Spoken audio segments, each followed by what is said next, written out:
Hello, good morning, welcome to Sewing Quarter. It's Try It Tuesday here, so it's Tuesday and we're trying new things. My name's Amy Burrows and I'm here with you for the next 4 hours and we've got a really lovely show lined up. I'm joined by Jennifer Mills this morning and we're making this jacket that I've got on. So I love it when we get designers who come in and bring little items for me to try on and for me to wear. So it's a really lovely, it's got a back pleated in the back part of the jacket that we're going to look at today. And also just a really lovely, you can, obviously, this is more of a sort of a boyfriend style blazer, a looser one. Let's move to the side so you can see a bit more. And I'll show you that pleat at the back as well. It might be quite hard to see in the darker fabric, but we're going to look at how we do this today with Jennifer. In fact, let's look at the menu of what's coming up on today's show. So, as I said, 8 o'clock this first hour, I'm joined by Jennifer Mills and we're doing the back pleated jacket. Then at 9 o'clock is Quilt As You Go, so we've got lots of our favourite Quilt As You Go sets and some bundles as well. 10 o'clock, always a really lovely craft tote. It's a perfect bag for taking to workshops or to classes. And at 11 o'clock, make a menagerie. So we've got all of our favourite animals, lots of different Tilda ones, and we've got whales and giraffes and all sorts of things to keep you happy, especially if you're an animal lover. So we're doing that at 11 today. Now, remember as well, we love to hear from you. So I can hear that rain on our studio roof this morning. It's a bit miserable. So cheer us up. Send us some messages. You can get in touch via the website. So you can head to sewingquarter.com. And if you go to the... How can I forget the name of our website? That's ridiculous. Then you go to the watch icon at the top of the page. And just underneath the live feed of today's show, so there it is. You can just see there the menu. If you scroll down... That's it, just on the right-hand side, there's a message to the studio box, that bubble there. You can send us a little message. So, hello, Amy, that's from producer Hannah upstairs. And then, oh, it's raining. I feel like we're going to go into a song. Is there a song that goes with that, producer Hannah? And then underneath that is also a shopping list of everything you can buy on today's show. So you can add things to your basket that way. At the moment, those are yesterday's products. But as we go through this morning, lots of new exciting things will be added there and you can check out your baskets on the website. Now, remember as well, you can also get in touch via email. So if you want to send us a picture or perhaps you've got some questions for Jennifer this morning, please do send those in to studio@sewingquarter.com. We can read those out on the show. They go straight up to producer Hannah upstairs and we can answer any questions you've got or maybe show some photos. Maybe you've made a blazer or maybe you've got any Quilt As You Go examples actually would be lovely. We'd love to see those for the 9 o'clock show this morning. But as I said, this first hour, we're making the jacket. So we've got lots of different lovely linen options for this jacket this morning. All different colours you can see on the desk in front of me here.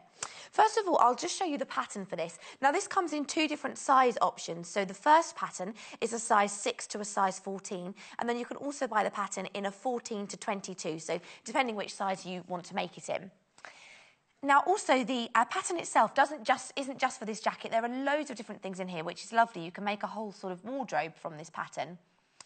So not only the jacket, but you've also got a princess line sort of dress and a top. And then you've got a wide-legged trouser and a tapered trouser as well. And then you've got a different combination for this blazer here, using a different material for the arms and the back body. You can just see on the reverse. So really lovely. Perhaps if you want to add some new items to your autumn work wardrobe, or you just want some new items for general life. So you can see there all of the different projects that are included in this. And as I said, 2 different size options. So the jacket we're making there is that B option you can see. So we've made that all in one fabric, but you can use different fabrics if you wanted to insert a different back or different sleeves. And we'll look at some alterations and different things you could do with Jennifer as well. Now, I'll look at these different linen fabrics. It's lovely to have some linens. We have a lot of cotton here at Sewing Quarter, but it has a really, it does have a very different feel to it. It obviously drapes very differently and it looks very different, particularly for dressmaking when you wear it. So I'll start with the navy, which is what I'm wearing this morning. Navy is such a classic colour, I always think. Really smart, a really lovely way to sort of... perhaps even if you're wearing it with jeans or with something a little bit more casual, but if you wear a jacket and you add a bit of navy, I always think makes it look a little bit smarter. And as I said, a very classic colour. So £5.95 per half metre. This is being cut off the bolt. For this blazer this morning, you need 3 metres of fabric. So for any of those sizes, 6 to 22, you just need the 3 metres of fabric. Then we've also got a really lovely sort of soft blue here, like a powder blue I would describe this as. Again, that classic as you would expect from a linen, that texture you can just see going through there with that crosshatch detail. And this is an enzyme wash linen, so it has a really lovely soft, natural feel to it. That's the duck egg blue. Gosh, I can hear that rain hammering on our studio roof this morning. It's so loud. I hope the sun comes out by the time we're finished. You'll have to stay with us till the sun's out. Then we've also got this gorgeous taupe colour. This would look really lovely with perhaps a cream blouse or a white. And again, with denim would look really lovely too if you wanted to smarten up a more casual outfit. But for those top options and the dress as well, obviously all of these linens, perfect for that. So this is the grey fabric. £5.95. All of these enzyme wash linens this morning are £5.95 per half metre. So these are cut off the bolt for you. You can have as much or as little as you want in half-metre increments. And we do suggest if you are buying, say, 3 metres for the jacket, it's easiest to ring the call centre, the number on your screens, 0800 112 4433. Sometimes adding multiple increments on the website causes a couple of issues. So if you do have any trouble, just ring the call centre and they can sort that out. So then we've also got a bolder turquoise there. £5.95. Now, this one's called pink. I don't know if I would describe this more as like a crushed or a dusty purple or a mauve. It has got a pink tint to it, but this is the one we're actually working with in this hour, so you'll get to see this a lot. £5.95. Then we've also got this lovely beige. This is producer Hannah's favourite. I will show you this next to the grey just so you can see the difference. We'll show you the beige first of all. So this is a kind of a mushroomy colour. But that would go with, that would go with so many items in your wardrobe. Go with lots of colours. And in comparison to the grey, just so if you're not sure the difference, this has sort of got more of a sort of brown hues to it in the beige, whereas the grey, you can see there is a more of a steely grey. This one here, where my thumb is. And then finally, our final linen, let's just pop that back in order, is a black. So again, it's very classic, going to go with everything. I mean, black, you can never fail to go wrong with black, can you? It's going to go with anything that you've got in your wardrobe, whether you're making the dress or the top or the blazer. It's very sort of timeless. And obviously, nice and slimming, we always associate black with, don't we? KUJQ85, £5.95 per half metre. So those are your linens this morning. There are 7 different colour options. Your navy going through to your beiges and your greys, and then that lovely dusty purple we're going to look at. And I'll just show you this is the blazer we're going to be looking at this morning. So it's quite a nice loose-fitting blazer, really comfortable, and and quite casual as well, which is a nice way to. We were saying it looks nice with maybe a tapered leg trousers to keep it looser on the top and maybe tighter on the bottom. And then at the back, you've got, if I move my hair, that box. We're going to look at that pleat at the back. Gives a really lovely shape. We're going to look at, this is a yoke, we're going to be looking at that curved yoke at the back. And then obviously just the lovely collar at the front, we're going to look at the elements of that. So let's go over and meet Jennifer and get started with our jacket, who's also got a jacket on. Hello. Morning, Jennifer. Good morning. How are you? Great, thank you. Lovely to see you. Oh, good, and you. I always love having Jennifer, and I was excited when I saw your name on the list this morning. Great, that's nice to hear. Nice and serene and very calm. So the pattern for the jacket, obviously you've got a linen jacket on as well. How did you find the pattern? Really easy to follow, really easy to follow, because this is just, I'll show in a moment, the way the collar goes in, it's not like traditional tailoring, which is wonderfully complicated in a fantastic way, with all its interlinings and things like that. It's really, I know I use this expression a lot, but it is beautifully simple. Okay. And the box pleat at the back, the feature that I really love is this shape. Which I've never heard of, but it's called a... It's a yoke. A yoke? Yes. So we're going for eggs this morning. It's a yoke. So, yes, the fact that pleats... And there it is. You can see on the back, actually, on that picture. Yeah. Pleats out of that curve. That's kind of a... Do you want to show it on here as well? I don't know if it's kind of the main feature of... So it goes right under the arm, along the shoulder blades and back under the other arm. And sort of affects how it hangs and the shape that you get at the back of that jacket. And it's double layer, so if you look inside it, a bit like a shirt, there's another layer inside, and that's kind of like the last process of slip stitching that in place. So it looks fabulous. Inside and on out the inside. as well, Yeah. of course. Yeah. So also some other options on that pattern, just before we start on the jacket. Which ones do you like on here? Obviously, there are different... There's a top and a dress and some trousers, aren't there? I love dresses, but that's like a classic princess shift dress. I think, is it princess line seams or darts? Yes, it is princess. I'm sure it is and princess. yes, it is. Yeah. And the top is really just a shorter version. So it's like we've been talking about recently when we've covered some pattern cutting, that sometimes you can go to a basic pattern and do something different with it. So the top is really just a shorter version. It finishes at high hip, but it's the dress pattern, in effect. But it finishes... So if you did the top or the dress first, then you could quite easily replicate and do a shorter or longer version. Yeah, they're kind of timeless classics, aren't they? They are. So you could do lots of wardrobe items, really, that you can team with anything. And actually, interestingly, they look so different in a bright, bold colour like that orange. So. Yeah. But in classic, I always think, with navies and blacks and things like that, they go with everything. Yeah. I think they're those go-to items in your wardrobe where you just grab them out and you think, oh, yeah, I know that's going to look. And it would look so different with different tops and different jewellery. And like you said, like slimmer stonewashed jeans we were talking about, weren't we? Because it's had this washed effect. Yes, the enzyme linen, the enzyme washed linen. Or dressed right up with maybe sequins or an evening dress. Yes. And that over the top of it. Yeah, just sort of throw it on, or like a... Yeah. And also comfortable as well. Not only is it a flattering fit, but it's just very easy to wear. It doesn't feel...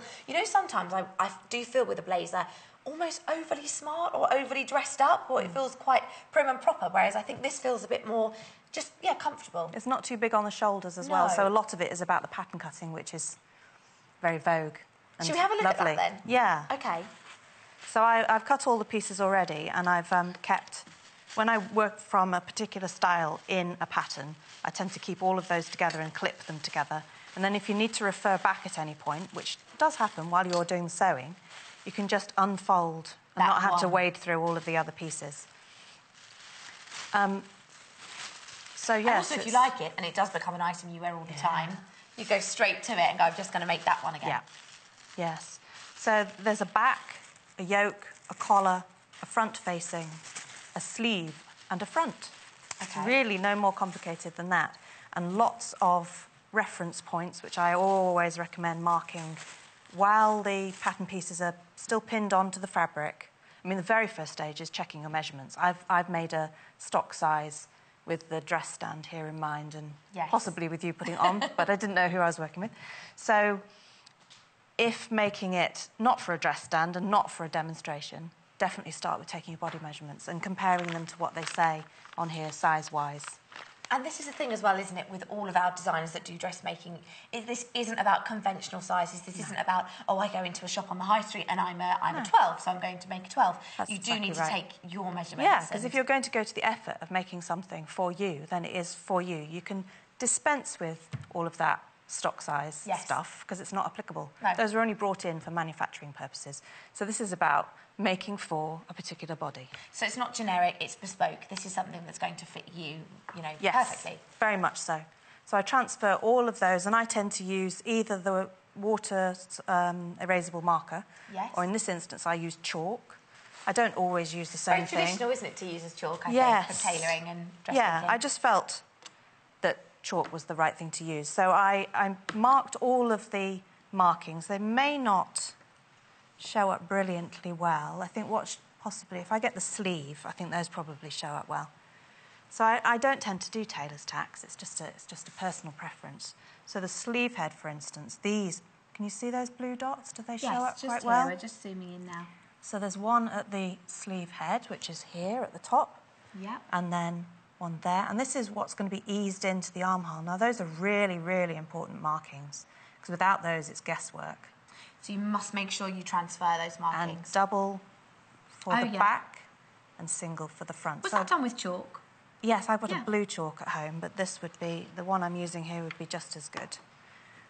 So transferring everything that you need, every bit of information, it always makes the sewing so much more enjoyable. Once you've done the prep, then you can just enjoy the actual, the putting together. Yes. So how does this chalk pen work then? This is the one with the roller one, isn't it? Oh, yes. It's got I love this one. It's fantastic, isn't it? Let's check. Do you want to so if we put a pattern piece, if we put a pattern piece back over this yoke that we're going to sew to the back. I love this yoke. It's making me want like avocado and toast and It's a yoke. We have a skirt yoke as well. Oh, really? Which is around the hip that the skirt comes out of. Before. And a yoke on a shirt is the part that goes across the shoulder blades at the back. At the back. It usually comes slightly round to the front.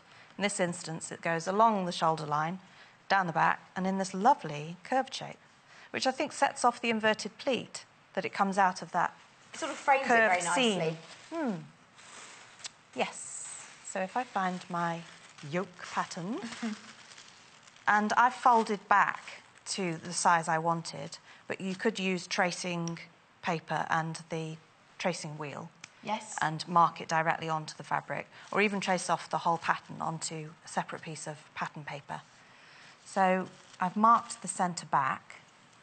All these reference points are really useful. So I do that on the fold because it's a symmetrical pattern piece. But the other ones we want on this are the double notch for the back. So I'm going to just fold that back. Yeah. It's a little bit fiddly, but not too difficult. So they are there and there.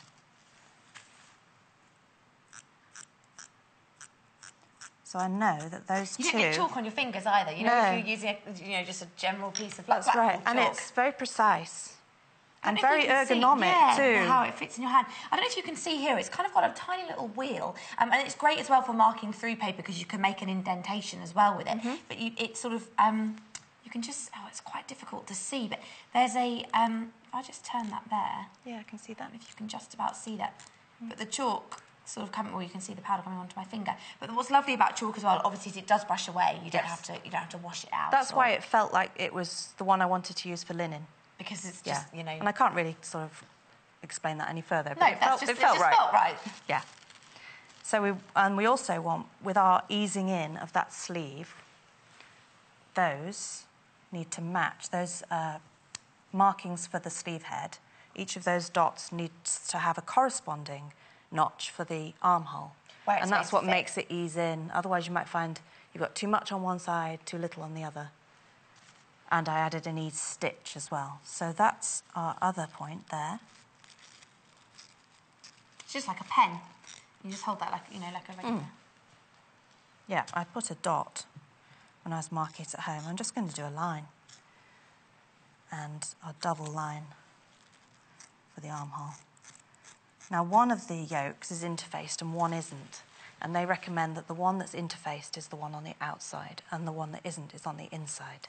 OK, so this will be what's on the main back of the jacket, the part that we'll actually see, as opposed to on the outside. facing. Yeah, that's right. So we've got reference points of back neck, centre back, and those really help as it's going together.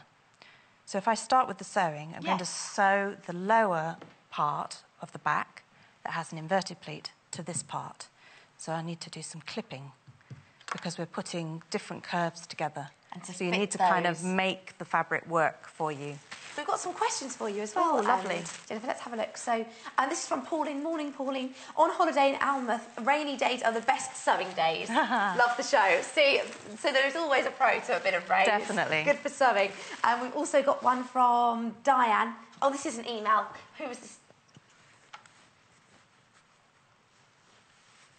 Oh, OK. If these are 100% linen, are they difficult to work with? How did you find working with it? Do they crease a lot? And It has a characteristic crease, which I think you need to accept that is... That's a linen. That's linen. I loved working with it.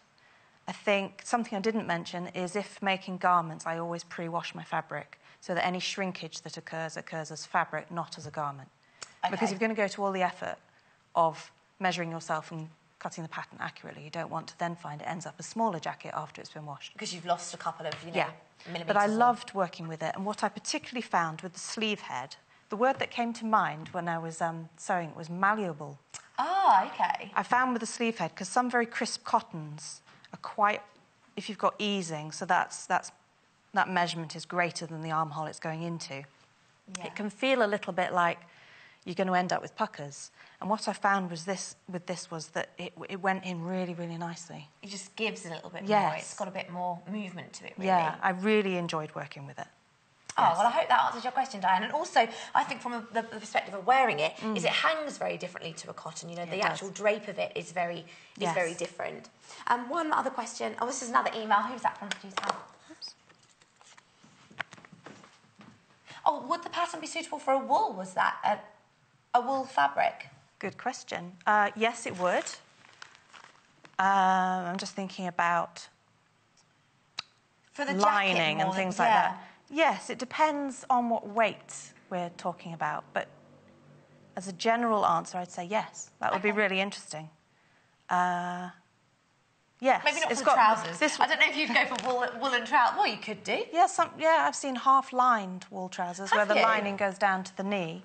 That's quite cool. Yeah, I think a lightweight wool, yes. Any heavier, you'd have to think differently about doing. This is quite a lot of machine stitching. So there's a machine stitched hem on both the body and the sleeve.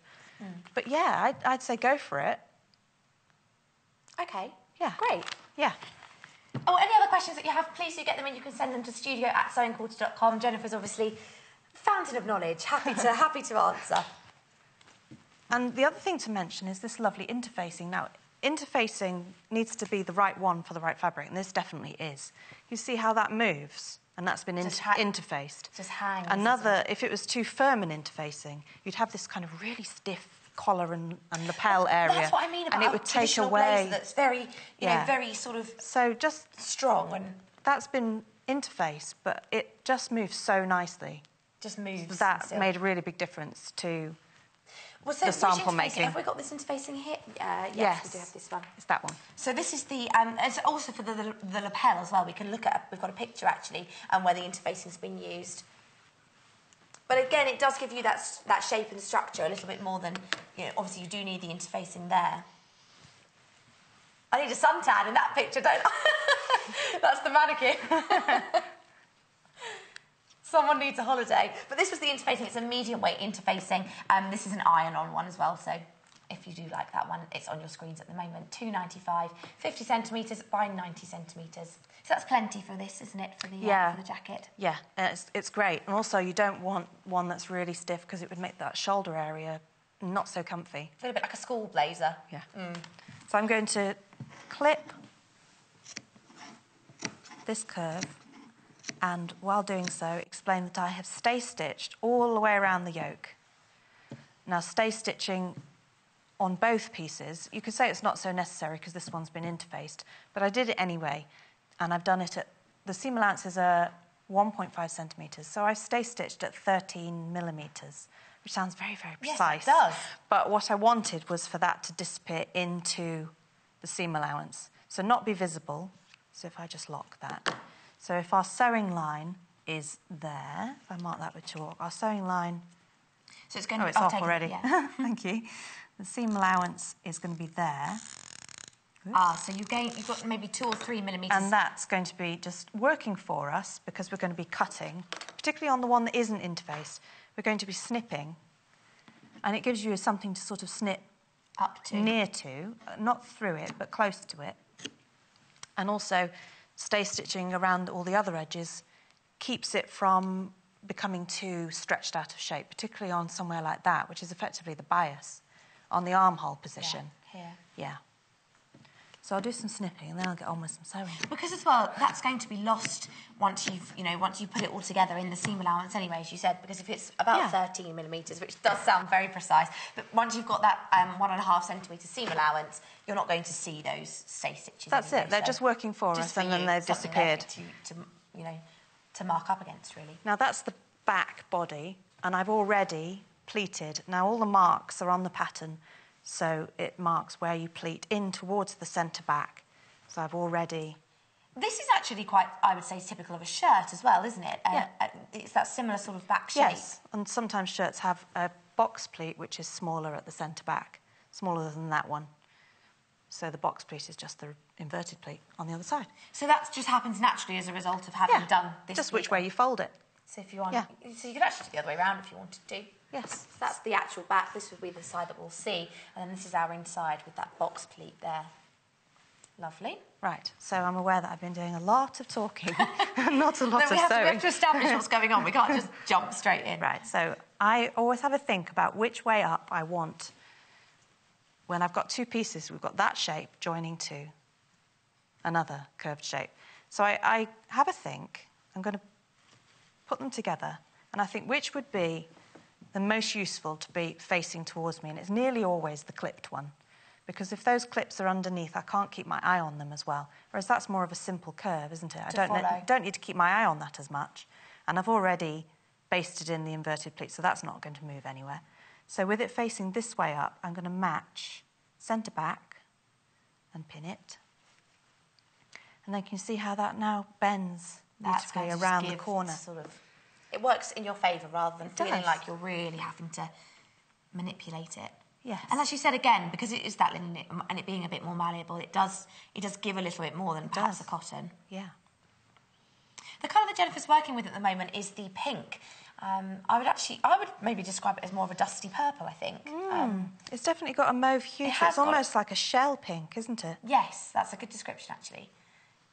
So the pink one's on the bottom of your screen, and again, it is 100% linen. And then the jacket that I've got on is in the navy linen, which we'll also get up in just a moment.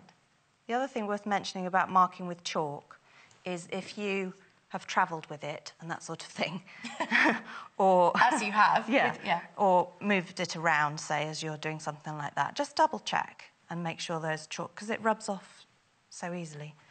Good thing about that is you kind of worked into the grain a bit more. Anyway, I'm happy with the fact that those are pinned in the right place. And do you work from the centre outwards, or will you No, work I'm going to work side? from one, so that's the underarm position. I'm going to work from there, all the way around to the other side. Can you see how that's got an angle taken off it as well in the pattern? Yes. So that matches up with that. I'll just show that way, if that's okay. So you can just the see yoke has got a little sort of corner cut off it on the pattern piece. So I'm just going to match those together nicely. So this piece here is the back, would be under my arm, wouldn't it? Just sort of here. Now, I thought it would be smart to sew in cream, because I thought it would show up really well on camera, but with the interfacing side up, it wasn't such a smart idea. Well, in theory, it was a really good idea. On the idea. pink, it will show up really well.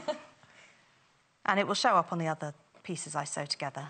So what I'm doing is keeping my eye on the raw edges, keeping my eye underneath, and making sure, and it isn't a seam I would sew as fast as a straight seam. It just isn't. I would just enjoy the process, and in little stages, I think about that much at a time, probably like a couple of inches. Yeah, a couple of inches at a time, and then I just work my way round, taking the 1.5 seam allowance. So this is where we're going outside of that stay stitch that you put in before. So actually you can almost use that as a guide, can't you, for where you're going to stitch? And it's preventing that from distorting too much, and it's also, those clips are fanning out, but there's no danger of those becoming longer. You're not going to misbehave. No, that's right. So I can see I'm holding the centre back, and then I can just work that round like that. I'm not using a lot of pins, because I don't feel I need to, and then I'm just folding those out of the way like that. So we have a nice curve. Now, obviously, we've got the pleat in the actual, the back panel of the jacket itself. The yoke doesn't have anything like that in it. That just lays flat. Yes. So at the moment, that's going to be... Oh, no, it will be the same size because you've already done the pleat in the back of the jacket. I was just thinking whether it would be a larger width of fabric. But it won't be because you've already pleated the back, haven't you? Yes. To start with, obviously, the back panel's going to be wider. Yes, it was a lot wider. It's quite a big pleat, actually. Yes, so you probably pleated out about 4, 8, 12, about 16 centimetres. Yeah. So then I'm going to sew across that centre back and then do the same, working... I find it quite useful to just take a couple of pleats out there. And it seems to help that corner. Seems to make it easier to sew, I find. Just sort of keeping it under control, taming the fabric. Yeah, because you're sort of evenly distributing the bits that need to be taken out of the way. So the pattern that we're working with this morning is a Vogue pattern. There are lots of different within this pattern. There are lots of different patterns within it. You know, for tops and for trousers, and also for the jacket in 2 different combinations. And it comes in 2 different sizes. So you've got the 6 to 14, size 6 to 14, and then you've also got the size 14 to 22. So you'll see both of those. I'm looking on the screen there. The smaller one on the bottom and the larger sizes are on the main graphic on the screen. But both of those are £12.95. For the jacket itself, it's 3 metres of fabric. So if you are buying a linen for the jacket this morning, there it is. It will be 3 metres of your linen. And we've got lots of different colour choices in that enzyme washed linen. But, you know, if you do end up making a few of those different items from the pattern, it's great value. If you can make quite a capsule wardrobe, really, an autumn wardrobe there with your blazer, with the princess line the dress, and also the shortened version in the top. You've got a wide leg trouser, you've got a tapered trouser, and then you've also got the blazer in a different combination of fabrics if you wanted to perhaps insert a different fabric for the sleeve. So we can have a look, and the thread does show up on the pink. That's what it looks like from the underside. Okay. And I always sort of take things out and check, because it's very easy to get a little pucker or something like that. So laying it out flat. We'll just show that quickly. I think we missed it on a close-up. Oh, right. We'll Okay. just quickly whiz it Just back so you can speedy. see. That's fine. Okay. So It's that's just this part here. Yes. So that's the underside. I've sewn all the way along and round to the other side. That's the centre back. Good choice. The cream does show up well. Good. And then if we look from the outside, and these are just temporary basting stitches there. Now, pressing makes a really big difference to this project, and I would suggest a buffer fabric rather than the sole plate coming into direct contact with the linen, because sometimes linen can get a shine on it that you won't get rid of. I've done that on a pair of linen trousers, and I thought, what on earth am I... It wasn't a burn, but it was a shine. It's exactly that. So can you imagine, at the moment, that looks kind of freshly sewn, shall we say, but once that's pressed, it will look really like a real key feature seam and nice and flat, but definitely... What would you use in between? Something like a tea towel or a remnant of craft cotton, something that you're confident no dye will transfer over to it. So maybe even just a piece of calico. Anything. So not too thick, and sometimes you can dampen it as well slightly with a spray, mister spray, and that will just make a difference. So that's the back sewn. Lovely. Please do check out your baskets on that pattern. It's going really, really quickly this morning. So KXBR63 is for sizes 14 to 22. And for the size, this one here, for the size 6 to 14, JNBR27. And they're both £12.95. The other thing to mention is, and this occurred to me when I was cutting it out, ordinarily the right side of the fabric is the outside, as in if it's on the table and we had the top side and then a fold and then a fabric underneath and 2 selvages. Yeah. I always treat the outside as the right side. And it might not be immediately obvious with a fabric like this. No, actually it's not. But it could be. It could be. I've definitely remember making something years ago and it was black and one side had more of a sheen to it. And then when you looked at the garment from a distance, I'd sewn it somewhat on the outside and somewhere on the inside. And one looked shiny, one looked matte. So just in case that is the case, and I don't think it is so much with this, I've kept some continuity, so the right side is always on the outside with this. So this is my right side, and I'm going to sew shoulder seams together. And then I would like to do the collar and facing. Maybe I should do more sewing and less talking. No, it's fine. We need to hit that. That's the whole point. You know, if someone has the pattern just like that, it's nice to actually feel that you've talked through the process a little bit, and also any little bits that might have tripped you up. That's what's great about having someone show us how it's done, as opposed to just buying a pattern in the shop and thinking, oh, you make the mistakes yourself then, don't you? Whereas we hopefully eliminate that stage. We demystify those tricky parts. So. Yeah. Right. So I'm just pinning. Why don't you just pin those together? So you're just pinning... So these are going to be straight seams. I'm going to be sewing side seam, shoulder seam, side seam, so that we're fixing the 2 fronts to the back.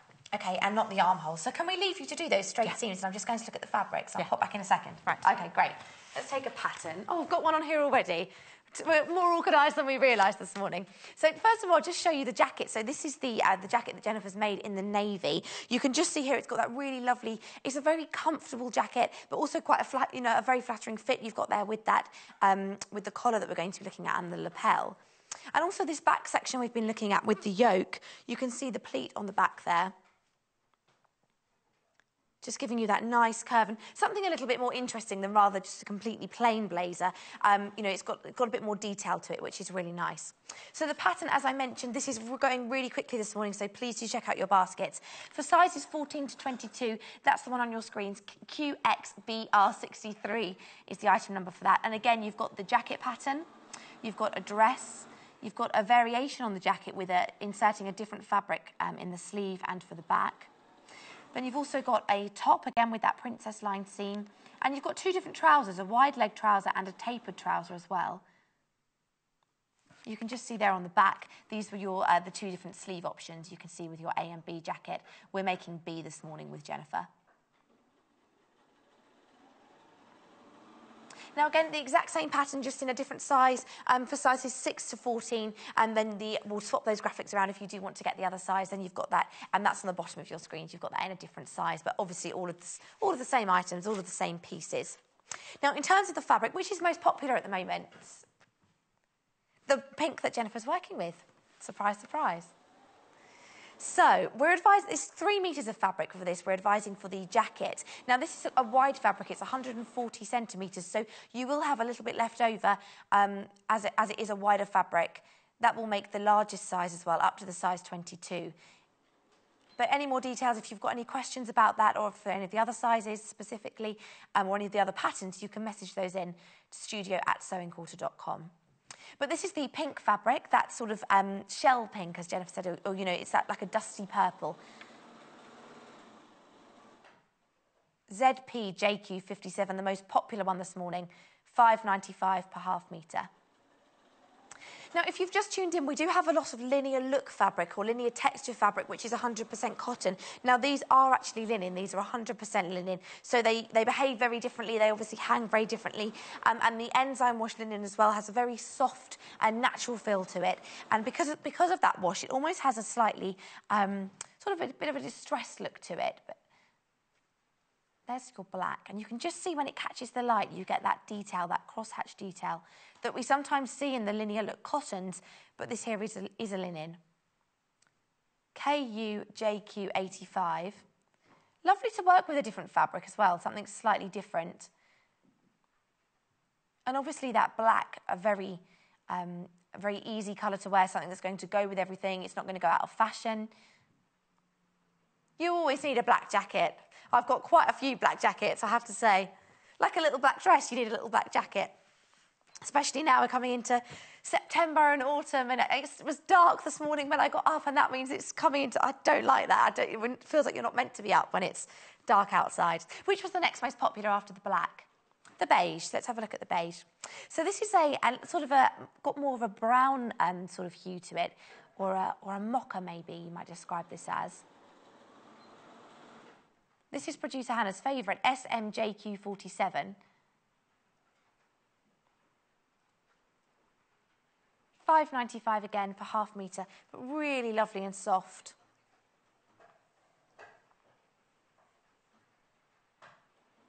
For, as well, if you've still got holidays in the diary, the dress or the top would be a lovely holiday top in a linen. Really sort of a nice summery feel to it. Then we've got a really bright, bold turquoise here, again in your linen.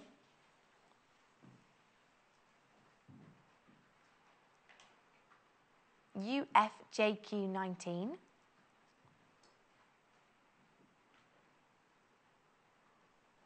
£5.95 per half metre. Then we've also got grey. So you've got, this is a nice sort of steely grey, almost a little bit silver actually. You sort of get that with the crosshatch detail where it catches the light.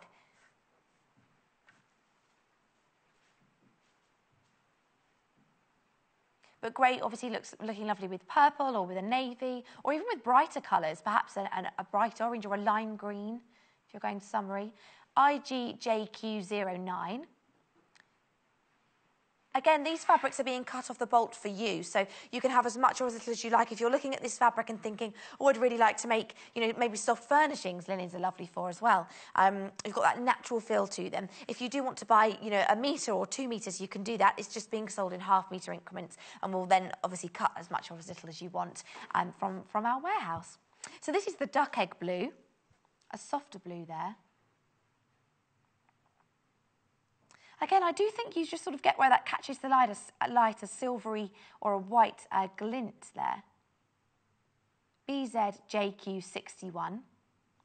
And finally, it's the navy, which is the one that I've got on this morning. I do wear a lot of navy. I was saying to Jennifer, my mum always wears has a lot of navy blazers. She'll often wear one if she's sort of travelling. She's the sort of person, you know, at the airport who dresses up really smartly. And I'm there in sort of casual, comfy clothes, and she's there in a smart blazer. But this is your navy, MNJQ19. $5.95 per half metre. We had a conversation this morning. We were saying we admire the people at the airport that always look really smart and sophisticated, because there are a lot of people now that seem to go in onesies or tracksuits, or if you've got a long flight, you want to be comfy, don't you? So we've got those 7 different enzyme washed linens this morning, all being sold by the half metre. All of them are $5.95 per half metre. And we're recommending 3 metres of fabric for the blazer itself, the one that I've got on this morning. So here's the blazer. You can see it there on the mannequin. $12.95 for the pattern, size 14 to 22, QXBR63. And the navy fabric there on the bottom of your screens. So, Jennifer, you were doing our straight seams, attaching the back to the front. Yes, so we've got our 2 fronts attached to the back, and I sewed straight up the side seam, and then I went straight over the shoulder, and I didn't snip the thread in between, I snipped the thread afterwards. OK, you just kept it going all the way through. A bit like chain piecing. I also have sewn that yoke that's going to be on the inside to the front facings that are also on the inside. So it's exactly the same. Well, actually, no, the front facing is obviously different, but the back, that yoke is exactly the same as the one that we inserted in the back panel. It's a duplicate pattern piece. It's just not interfaced. So the one on the outside is interfaced, the one on the inside isn't. We'll come back to that in a moment. It's funny because yesterday we had Paul Clark on from the Great British Sewing Bee, and obviously they inspect the garments on their inside and out. And you always say, don't you, that you know you should be able to do the inside out test. It should look as lovely on the inside. Not from a sort of being really uptight point of view. I just get such a buzz out of it. Of it being really... Not just making something for somebody else, but when you wear it and when you take something off the hanger, that maybe a flash of binding that's a different colour, or really nicely finished seams. Yeah, it's just, I like the little thrill of that. The joy that goes with it. Yeah. So we've got 2 collar pieces. One is interface, one isn't. And I find it easiest to work with the non-interface side underneath. Okay. I find if that's on top, there's more movement in it. So I'm going to work that side uppermost. One of our edges is curved. So this edge here is going to be attached to our neck. So this is the over collar. And this edge here is the one you can see there. This one? Yeah, so the more pointed one. Shall I move this so you can see? So this point here is this point here. OK. Yeah. And just here. Yes. So I'm going to sew along the longer edge and then along that short edge. Then I'm going to snip it and turn it right sides out. OK. And then hopefully have time to attach it to the neckline. I think we've got about 10 minutes. Great. So I did want to put the collar onto the neck and hopefully the facings as well, because that's kind of the key part of this that's the most interesting. In terms of the look as well, the collar is what makes it interesting and smart, I think, you know, rather than it just being a very casual jacket. Yes. The black linen is very, very popular this morning, and KUJQ85. Black, I mean, you can't go wrong with black, can you? It's going to go with everything, anything and everything. Yeah. So I haven't done much pinning, because I'm sort of using my hands to manipulate it. And I pin the centre back, and then I don't feel the need to pin too much. It's a very easy mistake to make. I mentioned about that curve. It's very easy to sew up and around the curved side and then go to turn it out, and it won't match your neckline. So it's got to be that straight side that's going... Yes, but that's why those notches are useful, because those notches that you can probably see in blue there, they're going to be very useful in attaching to corresponding notches around the neckline. This one's here. OK.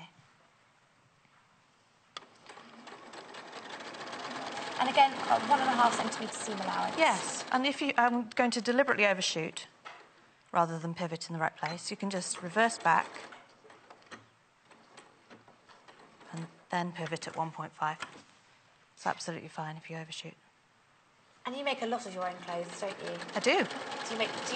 Are you fussy if you had to buy shop bought? Does it make you much... When you know that things can fit really well, does it make you go into a shop and think, oh, it's not quite, it doesn't hang quite right, or do you alter things, or...? I do. This was a charity shop find, this black linen jacket. Yeah, I didn't make it, I refashioned it, so I changed the seams to fit me better, and then I used the embroidery thread to stitch around the collar and lapel and the pockets. Because we were saying you could do that on this as well, You could. It would give it a different look and a kind of pop of colour. You can just see if you wanted to add a bit of embroidery thread. And we've got some, you know, all different colour. We have a pack, actually, of loads of different colours, 100 skeins in there. But you can use these if you wanted to, as you've done on your jacket. I mean, this wasn't meant to be on the show this morning, these threads, and we've added them in because we saw Jennifer's jacket, and why not? You know, you can add something a little bit more interesting, and also another colour if you've gone for a plainer jacket. Yeah, and there are so many of those colours that would look fab with navy. In fact, yeah, I'm looking at those and my mind is wandering. Yes. So I'm going to take the corners off because this is going to be turned right sides out. So we want to reduce any bulk in that corner so that that collar corner is nice and crisp and doesn't look like it's got lots of layers inside it. You want it to be sharp. Yes. And I will need the dobber as well in a moment. Please do check out your baskets on the pattern as well. That's going really, really quickly this morning. So the stock on that's now limited. If you do want that one, you will need to check your baskets out. Or you can give the call centre a ring. Either way, you just need to... If you don't want to miss out, you just need to make sure you've checked it out. And I'm also what's called grading the seam allowances, not to be confused with pattern grading, which is a whole different thing. So is that just cutting it down? Yeah, so that we've got layers that aren't the same thickness. It makes a big difference to how it lies. Oh, so you're keeping the underside sort of slightly bigger and the top side you're trimming down. And I could trim that down. You know, it's not an exact science, just I'd say use your judgment. But because I want to get on with this, I'm just going to reduce... I find it useful to put the scissors on an angle when I'm doing this. Almost tip it up towards you. Yeah. And sometimes you might find it easier to hold it up in the air. I don't usually advocate cutting up in the air, but there are exceptions to every rule. You can see underneath them. Yeah, I'm just making sure nothing else is being cut. I honestly cannot tell you. This house, like Derek the Dobber, appears in pretty much every single show. This guy is like the main part in Sewing Quarter's Where would we be without him? I don't know where we'd be without Derek. You always just think it's the sort of tool you would you know, it's so simple and straightforward, but it's used for toy making, really useful, for dressmaking, for everything.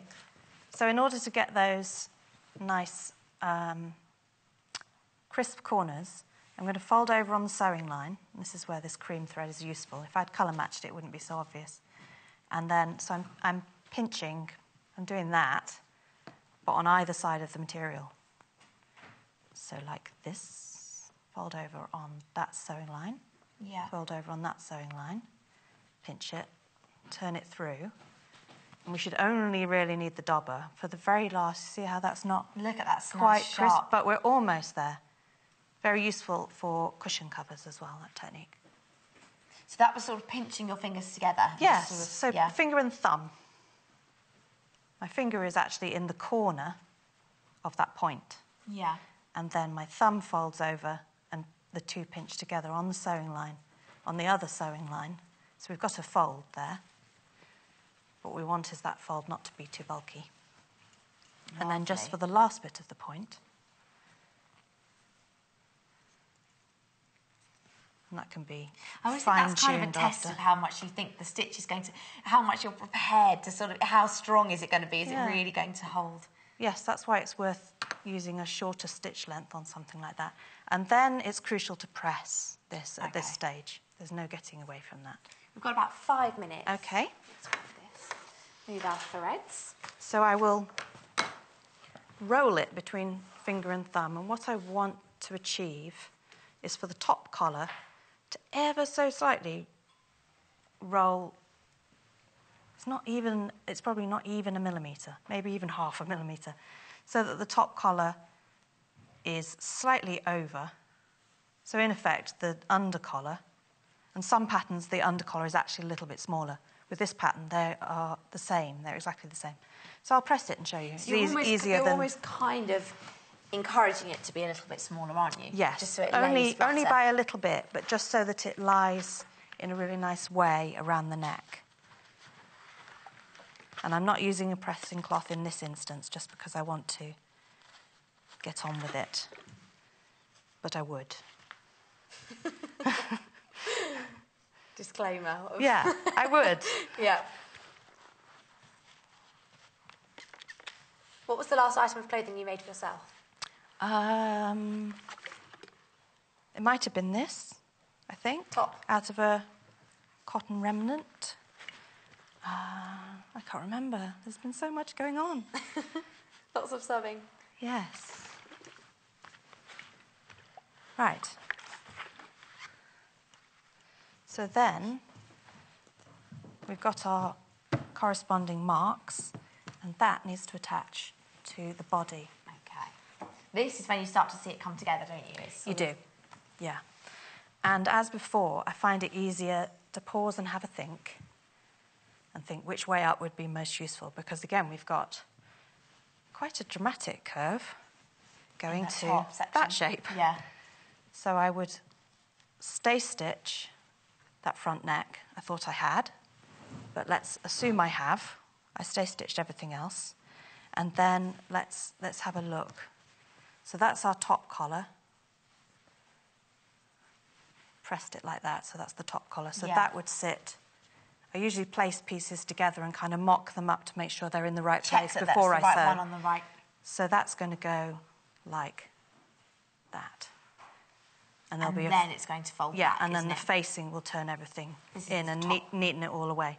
So I'm going to have the collar underneath, and I'm going to start and pin at the centre back. So matching the notches at the centre back.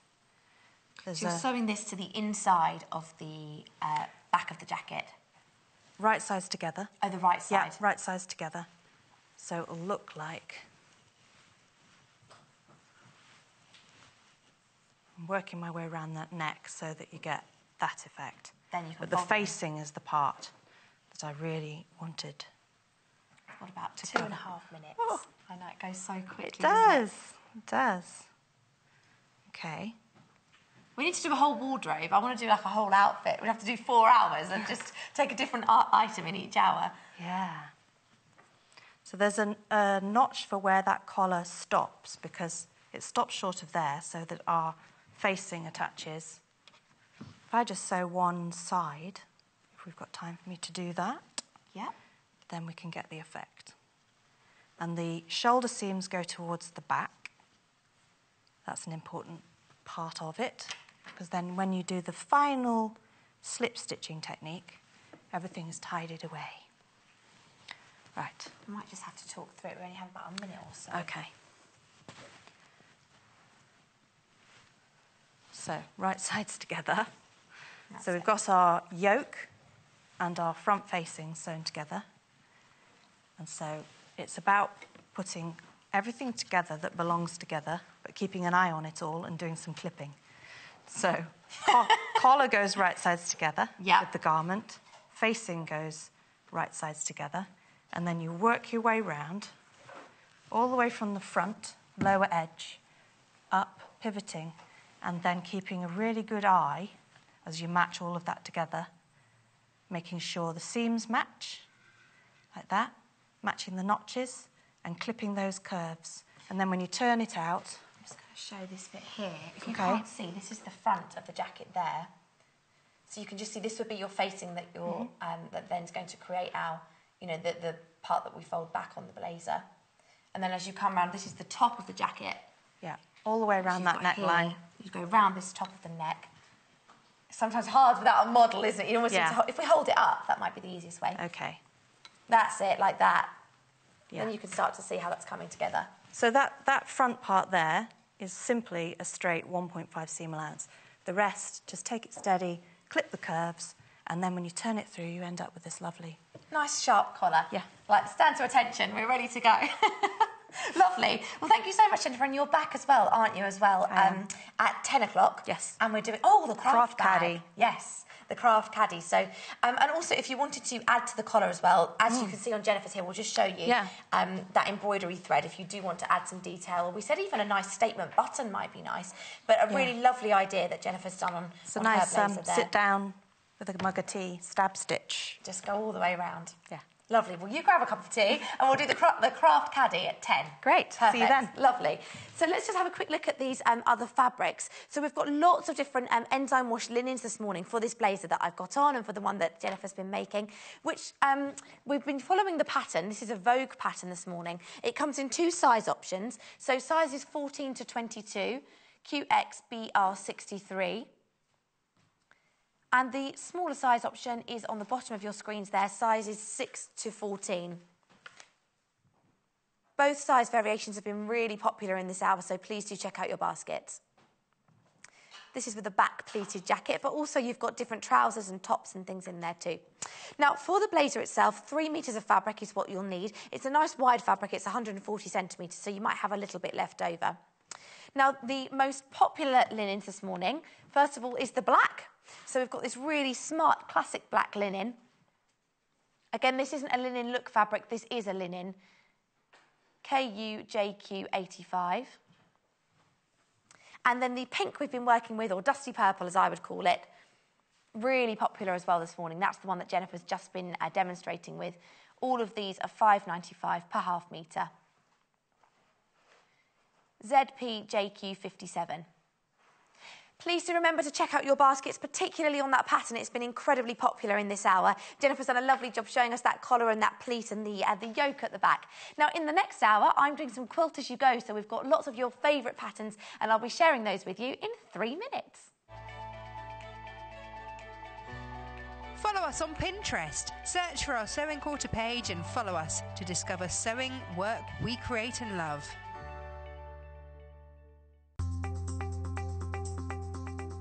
So I'm going to be showing you how to do a hem stitch. Now, a hem stitch is just a row of small slanting stitches that are used to secure your hem. So in this case, I'm pretending that this is going to be the bottom of a trouser leg.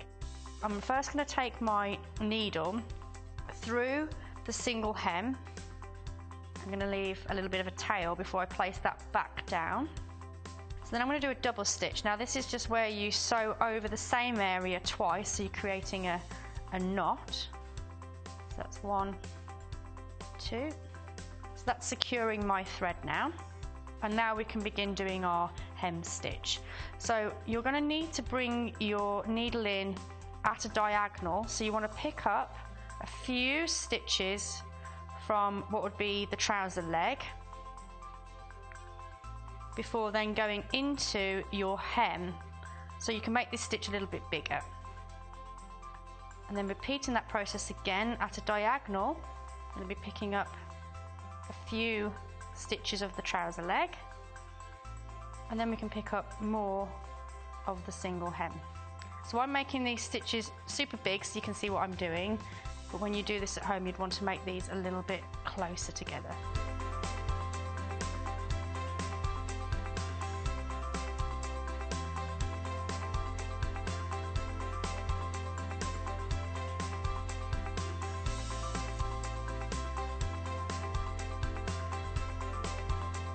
So there's my row of hem stitching, and if I just turn this over, you can see they're very small stitches on the other side. So if you're doing this in a normal thread and not a thick thread, you won't be able to see those at all. Hone your dressmaking technique this Friday as Paul Clark demonstrates 2 lovely handmade pieces. His first project, a gorgeous kimono jacket, brings a classic shape bang up to date. Versatile and on trend, this jacket can be mixed and matched to suit all seasons and almost every occasion. Following the success of his last shirt making demonstration, Paul will then show us how to make a fabulous novelty boys shirt. With some colourful fabrics on hand, Paul will share his top tips, tricks and techniques in his usual warm and witty style. So join us and Paul Clark on Friday the 8th of September at 9 AM and 11 AM, only on Sewing Quarter, Freeview Channel 78.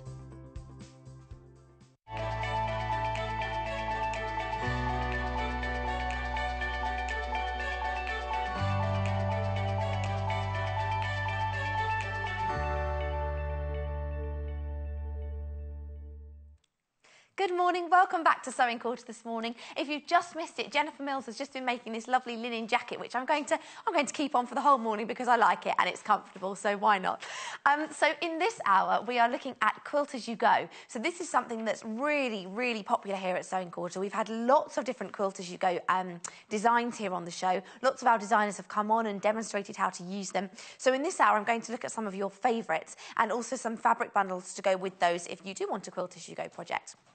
Now, if you don't know what Quilt As You Go is and you're not really sure what is that, it's exactly what it says on the tin. You quilt as you go. So this is a pre-printed batting or wadding, whichever you prefer to call it, and they come in a couple of different variations in terms of the fabric that the wadding is made from. And what you can do is take different fabrics and you just apply those straight onto the wadding. So you sew the fabric straight onto those pre-printed lines, which you can just see as an example here.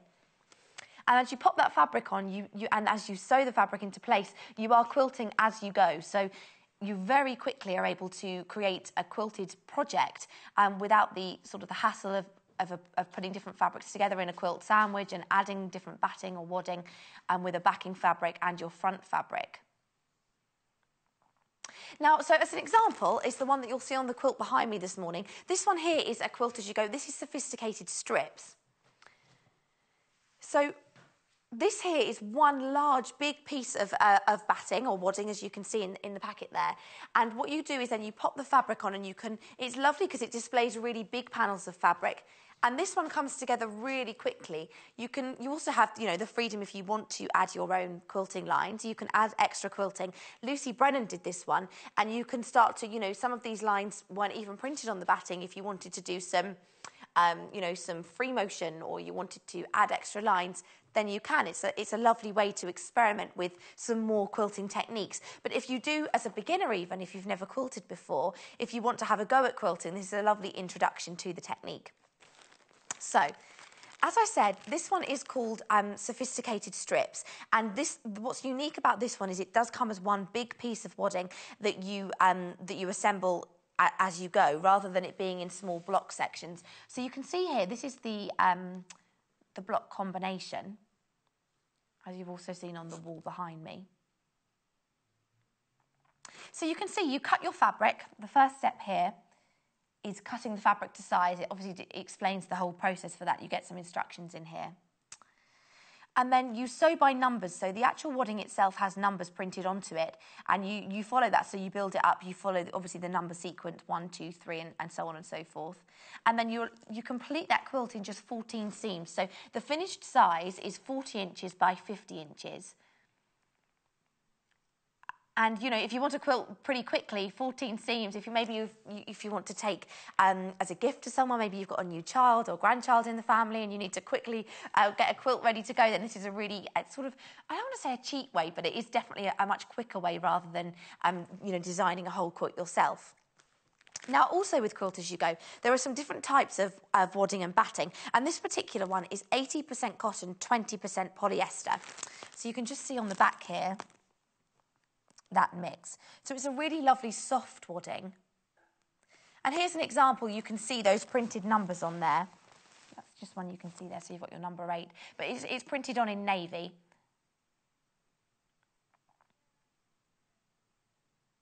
Now, as this is one big, large quilt, as you can see behind me, we do recommend that you use either you can baste the fabric into place using a repositional spray. So we have one of those this morning.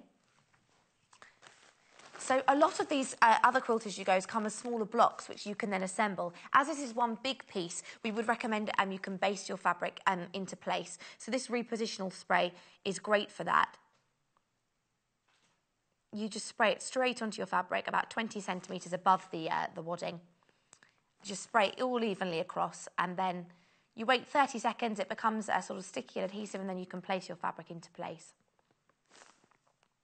So obviously you can baste with glue, and we've also got curved safety pins. Have we got the example of the half-made? Yes, we do. They're one step ahead of me. So the sophisticated strips, this is a half-made-up one to sort of show you an example of what we mean. This is a better way of showing you the printing on the batting. I'll open it out a little bit.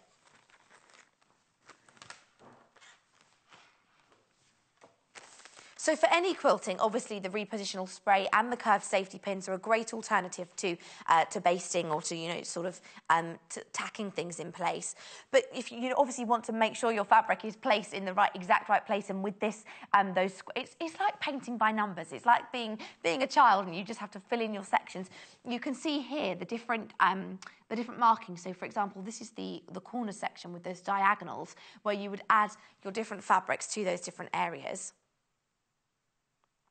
And as this is one big piece, you get a sense of the size actually when it's on the table. The finished size is 40 inches by 50 inches. Obviously, there's an allowance there just at the edge, so it does look slightly bigger. But this is a really lovely soft wadding. You can just see, if I want to show you the texture there of that. And the curved safety pins are what's been used here to baste the backing fabric onto this. Some of them are fusible. The sophisticated strips isn't a fusible batting, so you can use the curved safety pins here just to attach that backing fabric into place. Now, if you've not seen these curved pins, if you can just see that curve there in the pin, they're much, much easier to slide into place. So you get 150 pins in this pot. It's like a banana. So you know how most safety pins end up straight ones? You end up kind of bending them anyway to make them, to squidge them into place. With these, you don't need to do that. Someone's done the bending for you. So it just makes it really easy. It helps if I tip it the right way. Really easy to pin that into place on your fabric without having to bend. It's like a little boomerang. So those are your pins on the bottom of your screens. Lucy Brennan uses these a lot. I've seen her use them with her quilting. So, the sophisticated strips, this one here behind me, this is what the wadding looks like. Now, this was made on the 21st of April. I did a show with this with Lucy, and it came together really, really quickly because of those those big panels. And it was a really, really popular colourway. So we've put together a bundle again this morning to replicate exactly this quilt behind us with all the fabric that you need to make the quilt. So this is 7.5 metres of fabric, lots and lots of fabric, a lovely big delivery. And there they are. Those are all of your different fabrics that come in this. So you can see it's a lovely purple and turquoise colourway there with some steely greys and lilacs too. Let's talk through the fabric in this bundle. So your ivory here, this is your backing. So these are all from Macawa, and they're 100% cotton. So you get 2.5 metres of the ivory for your backing, which is this one here. So this fabric is enough for the front and back. It's not just for the front of the quilt. Then you've got your grey, slate grey, 1/2 metre. All of the rest of these fabrics are 1/2 metre, so you get to play with lots of different fabrics. Then you've got a spot on. That's your steel spot on. Then you've got another solid in teal, 1/2 metre. Then you've got dark teal spot on, so again those ivory polka dots. Then you've got vintage blue, again a solid. Then you've got a spot on a lighter duck egg blue. That's teal spot on, so the other one's dark teal, this is teal spot on. Then we move into our purple family, so you've got 1/2 metre of violet, 1/2 metre of mauve spot on, 1/2 metre of lilac, and 1/2 metre of lilac spot on. So it's a lot of fabric. If I just lay those out so you can see them side by side, this is going to make exactly that quilt behind us, but obviously how you choose to play with those fabrics, how you choose to lay them out and arrange them is totally up to you. Now, if you want to go back and watch Lucy make that, if you want some tips on how to follow the quilt as you go, how to use these fabrics and actually, assemble the quilt, you can go back and watch Lucy's show. That was on the 21st of April. All of our shows go onto YouTube, so if you don't know about that feature, you can go back and watch previous shows. And once your delivery arrives, if you quite fancy having a teacher side by side while you're sewing, you can play it in the background. So just looking at those fabrics there, and 2.5 metres of the ivory backing. So that's your whole collection for sophisticated strips. Hug. HUGC33. £56.95, just that one pack to create the whole quilt, and you just need to add the quilt as you go sophisticated strips, which is this one just here. Perhaps as well, if you do want to explore some free motion quilting and you want to quickly have a quilt to play with, you could do this. You could obviously put it together, and then you could go crazy and try some new techniques if you wanted to, without feeling like you've spent hours and hours slaving over a quilt. Or maybe you've got a westerly ruler. Maybe you want to have a play. Now, I've also got some other quilt as you go options for you this morning. So these are some other really popular ones that we've had on the show before that we wanted to share with you again. Now, this one is Paris on point. So I'll start by showing you what the whole overall pattern looks like. And again, this is an 80% cotton, 20% polyester backing.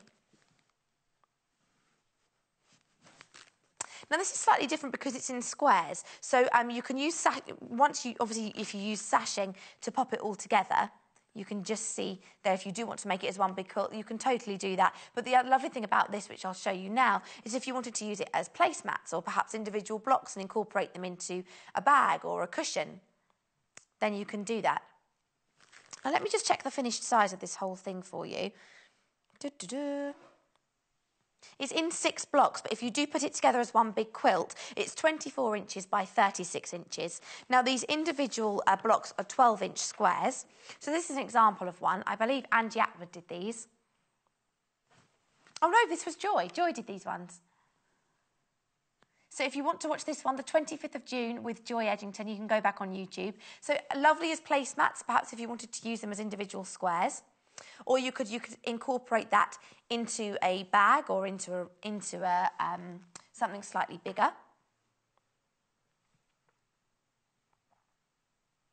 And then also as a table runner, it works really well.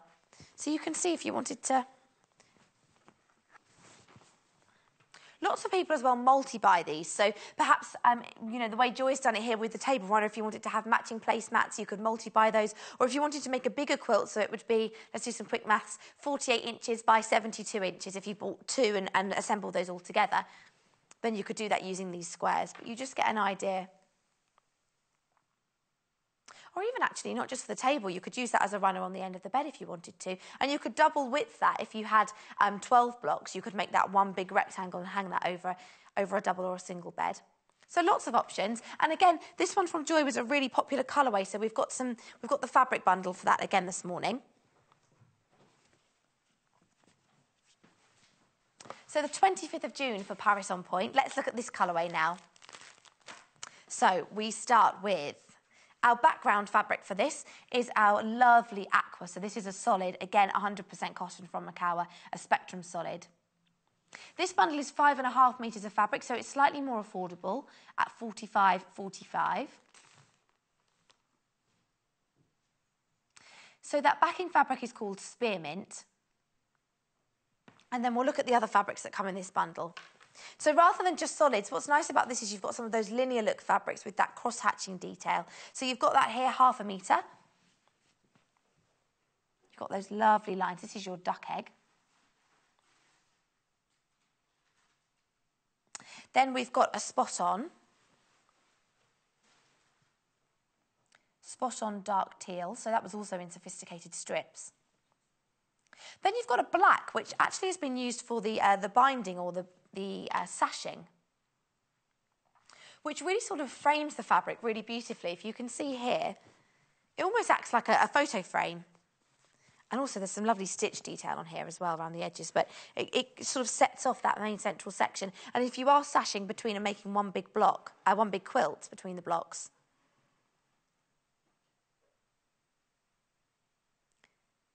quilt as you go in this format with those individual blocks is always then assembled with sashing in between.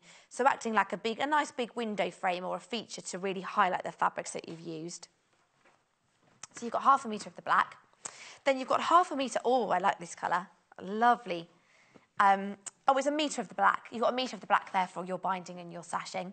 Then you've got a really lovely soft baby pink spot on. Cheeky pink, that one's called. What makes a fabric cheeky? I'm not sure.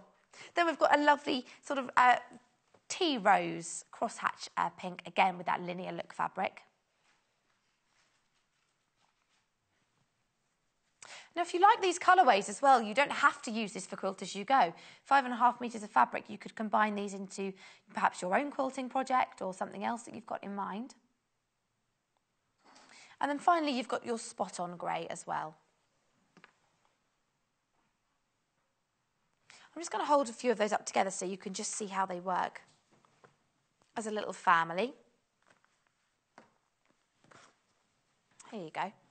Just see how some of those colours, the greys and pinks and teals, work really, really well as a little family. How many can I fit in my hands as a test? Please send in your pictures as well as of Quilt As You Go. I know before when we've done this, loads of you have done Quilt As You Go, so please send in some pictures. You can send them to studio@sewingquarter.com. We'll show some on the show in this hour if you're able to send those in. And also, Quilt As You Go is what's quite unique. They have their own YouTube channel, and if you just see here, you can use this. You can watch videos and demonstrations on how on them talking about Quilt As You Go, and it's featured on their patterns. You can look here. Watch our videos, easy to follow instructions. So not only instructions on the Sewing Quarter channel if you want to catch up on our YouTube channel, but also on the Quilt As You Go channel as well, the YouTube icon just here.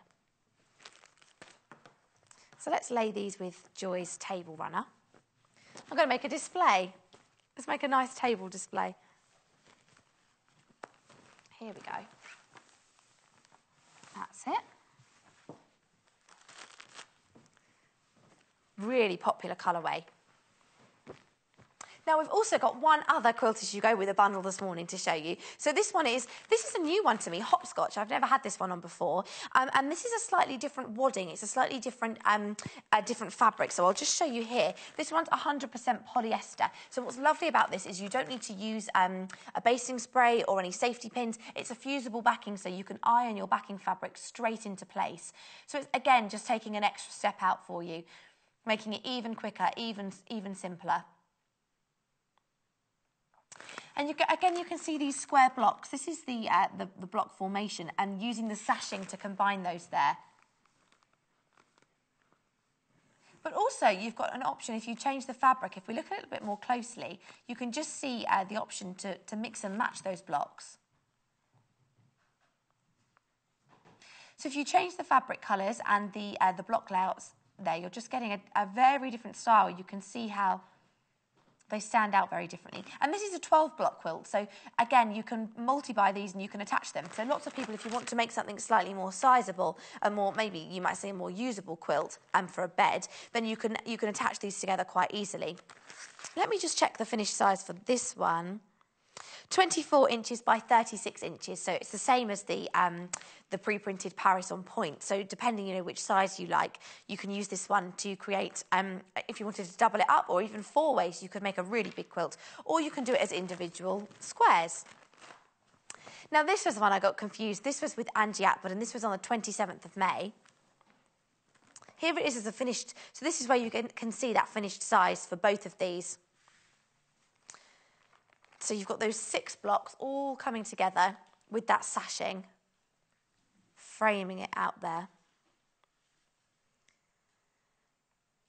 Lots of people multi-buying these because it's really quick and easy to make. If you wanted to make a, double the size, you could imagine this, couldn't you? It would be sort of the depth of the table there. And the same for Paris on point, it's the exact same size. So if you do want to go for a 12-block quilt or even a 24, you can quite easily attach those together. But with this pattern here as well, the blocks individually, if you wanted to use that, as we said, with these as a table runner, you can combine them however you like, as a bed runner, as placemats, then you can do that. Or you could even frame them as individual blocks and have them as artwork on the walls. But if we just look at this block to start with, you can see that lovely pattern with your squares working out, and then also your triangles. And actually, a panel for the front of a cushion would be really lovely. Just taking the square section there. As I said, this is a different type of batting. So this one is 100% polyester, and this is fusible. So you can iron your backing fabric straight onto the wadding. You don't have to worry about spraying or clipping anything into place. And we've got another fabric bundle option for you this morning for the hopscotch quilt. Now, we've no longer got the Joel Dewberry fabric that you've just seen that one in, so we've put together a new colourway this morning for this one. Lots of spots and lots of lovely pastels in this bundle. This will be really lovely actually for to give as a gift perhaps for a newborn child or as a children's quilt. Really lovely soft colour combinations. So it's 4.5 metres of fabric in this bundle. Can I just check, is it 2 metres of backing fabric or 2.5? Can we just check how much fabric of the blue? 1.5 metres of this soft baby blue. So this is your backing fabric. And the most affordable bundle as well this morning. Then you've also got your 0.5 metre of your soft powder blue.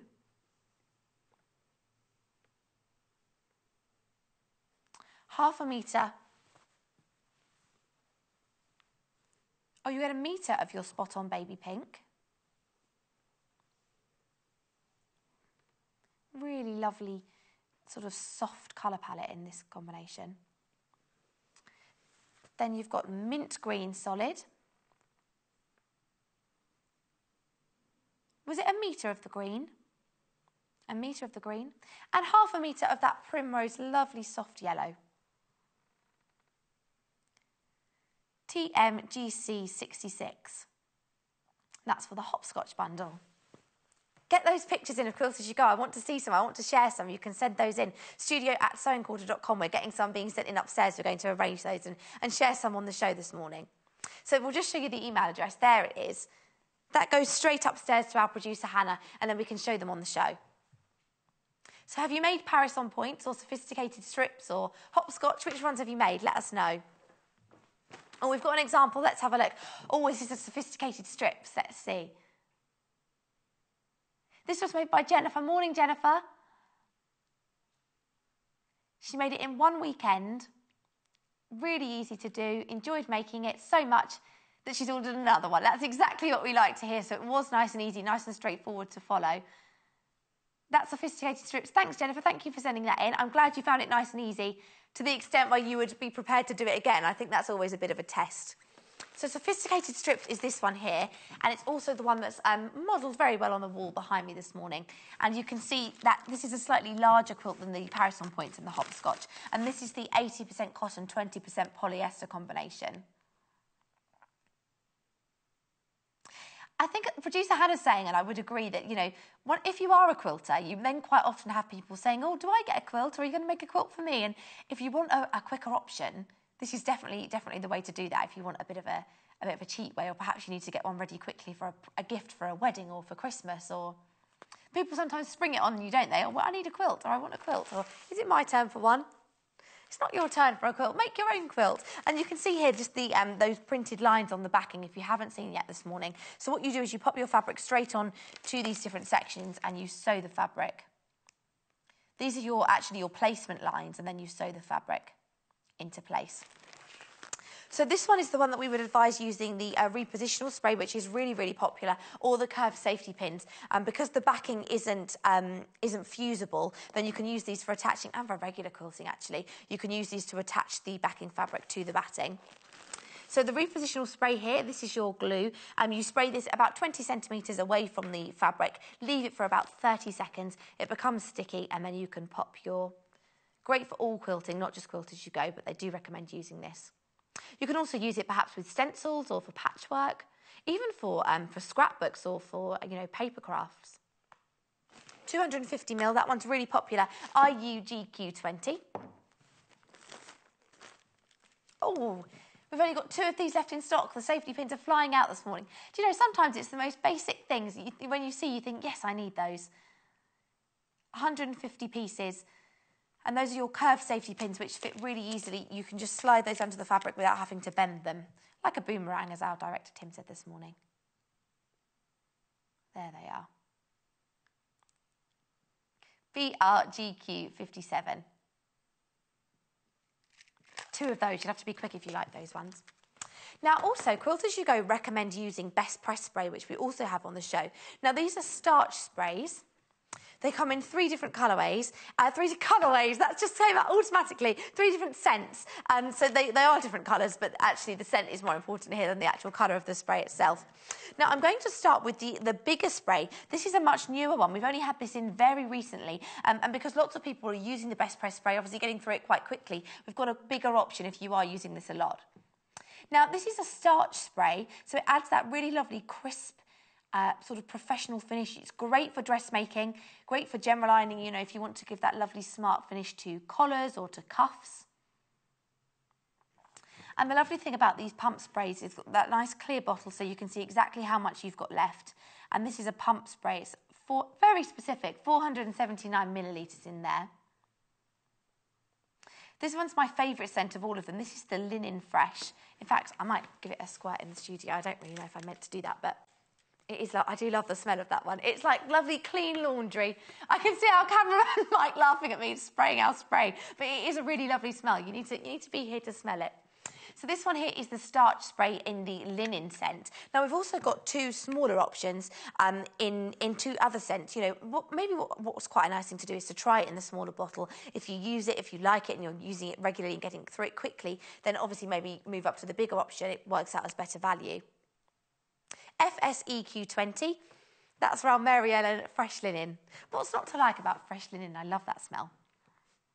Then we've got Lavender Field. So this is a slightly smaller bottle. But again, it's a starch spray, adding that nice crisp finish and great for your quilting. Making quilt as you go much easier to work with. Obviously, you're using those fabrics. It makes it really easy to finger press the fabric as well into place. So the smaller ones are 170 ml. Again, a pump spray, rather than an aerosol, so slightly more environmentally friendly too. Now, the lovely thing about the Mary Ellen sprays as well is they don't leave any residue on your needle, so you don't have to worry about having anything left there on your fabric that's going to sort of leave anything that's going to remain on the needle once you've sprayed this. It's not a typical, you know, sometimes with starch sprays you get that really that white residue or that after sort of effect, even on the fabric itself. You don't get these with this spray. They're really lovely, a really lovely spray that doesn't leave anything there on the fabric. It doesn't leave anything intact. Just the effect. Then the last one, this is a scent-free version. So perhaps if you are doing dressmaking, I know we had Paul Clark on yesterday and he was doing a men's shirt. Perhaps you don't want to add any extra scent to that, or perhaps you just don't like anything with any strong fragrance. This is a scent-free version in the 170 ml. Again from Mary Ellen, and again recommended for Quilt As You Go. NDEQ38, $4.95. Oh, now the larger one is already going really, really quickly this morning, and I can still smell it here. It's just in the studio. Is that a perfume? Maybe I'll just start spraying myself with linen spray. All my car, probably not advisable. All my car air freshener is always a linen one. I love the smell of that clean laundry. But this one going really, really quickly, so you will need to check out your baskets on that if you do like the larger spray. At the very specific, 479. Why wouldn't you do 480? $9.95, FSEQ20. Lovely. So those are your 3 sprays. Then we also had our glue and 2 sets of safety pins left, which I might be taking off the desk. They might have sold out now, so I'll move those to the side.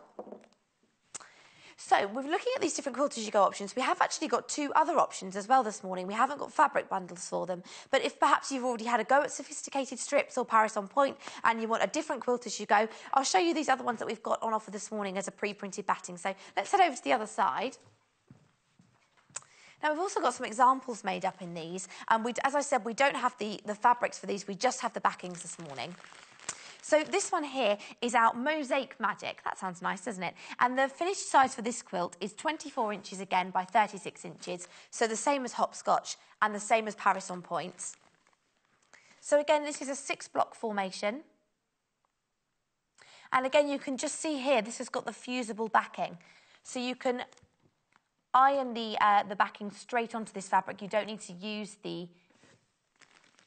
That's catching the light there. You don't have to use the repositional spray. But as well, again, if you want to scale it up, you can see here when you do it as 12 blocks, if you attach a couple of these Quilt As You Go sets together, you can scale it up. And then I'll just show you on the back. This is quite a clear example of how it arrives. This is one block. So you can see here the pre-printed lines on that backing. And you just pop your fabric straight onto that and quilt the fabric as you go. Now, I don't know about you. I need to see things in real life. You know, it's all very well looking at the packet. I actually need to see it with some fabric applied. So we've got some examples of that this morning. This is one block.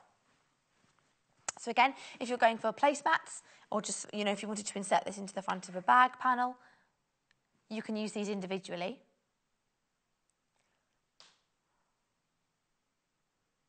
So that's one example. And then also as a more scaled up version, as a quilt, here we have it as the 6 pieces with that sashing to combine them all together. LCEQ40 is the item number for the pre-printed batting, and you can add your own fabric to this one if you want to, in any colourways you like. Perhaps you've got some in your stash and you're waiting for a project to use. And again, I think if you can just imagine that doubled up with 12 blocks, you'd really start to get a much more sizable quilt like the one we've got hanging on the wall this morning.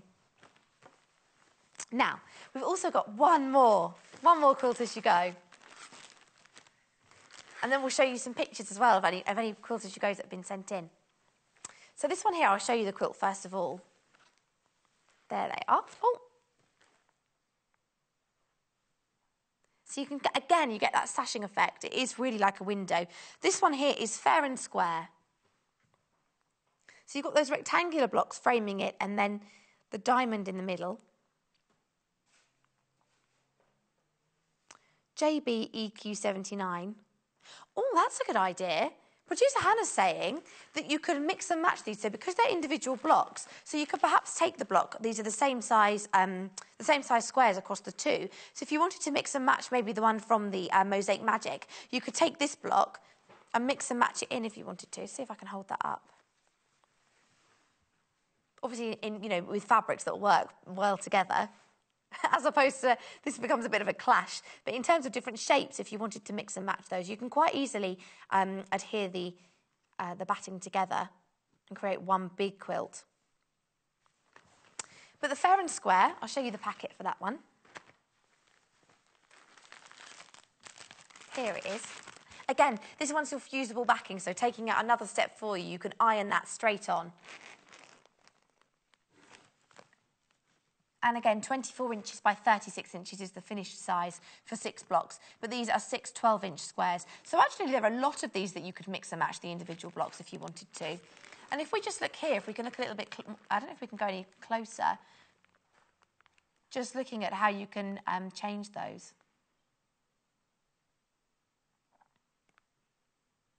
So the 6-block quilt and the 12-block quilt. JBEQ79. Fair and square. So also we've got lots of other Quilt As You Go options on our website. So if you do want to look at some other ones, we've got placemats. So those have specifically been created. If you go to the website sewingquarter.com, and if you just see that search bar at the top there, where it's got a magnifying glass, you can just search. We'll click on that. And then you search Quilt As You Go, and you will see we've got loads of different options. So we've got the floor rug, you've got placemats, you've got table runners. Colorado cabin's actually a really popular Quilt As You Go. You've got a really quick express one there, which is even less. There are less sort of sections to those blocks, but lots and lots of different design options. So you can look at all of those. Maybe see if there's a different block combination that takes your fancy, or maybe there's a different way that you would put those together. And you'll also see at the bottom. I don't know if I've got it here, but that heat press tape. Have we got any of that? Let's see. I have got some here. I've got some. So this is lovely if you want to combine, as I said, the different blocks, or perhaps you've multi-bought, you know, a couple of quilts and you want to attach them together. Then we've got this tape that you can use to iron the two pieces of wadding together and stick those. So this comes in two different widths. You can see here. I'll start with the larger one. So this is a heat press batting tape. So you can use this to fuse different pieces of batting. So even if you want to use, you know, if you've got different scraps of batting or wadding that you've got from another quilt, if you want to attach those together, this is great for that. You just press the tape over the two edges and you can iron that into place. The width of this one is 1.5 inches and you get 13.7 metres. That's just the width there of the tape. Almost looks a little bit like a Bonder web. Now you've also got, this one actually specifically says Quilt As You Go projects on it, so it is really used for popping those blocks together. This is a slightly narrower tape, so it depends obviously on the size, perhaps, of the pieces of wadding that you're working with. This is 2 centimetres, so it's just over half the width. If I hold them side by side, you'll see the difference there.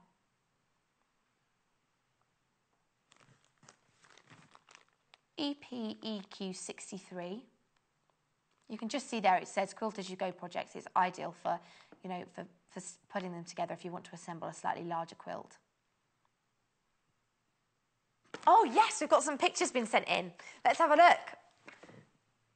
So this one is the Casablanca placemats. Oh, we just saw those on the website. Who were these ones from? From Angela. Morning, Angela. Oh, the first one she's ever made. And she's done 5 more. Oh, she's in the process of doing 5 more. I love those I wonder what that fabric is in the, I really like that blue floral. That's gorgeous. Thank you, Angela. Really lovely. Thanks for sending those in. You can always, as well, if I don't get a chance to show them all on the show, I'll always look when we finish. And sometimes we get lots of pictures. Sometimes I'll go and look at them after. And I like looking at all of your makes. Let's have a look which this one is. This is from Kim. Morning, Kim. Kim said she made this up really quickly using the Quilt As You Go. This is a table runner, so using 3 blocks there. I wonder which Quilt As You Go that one is.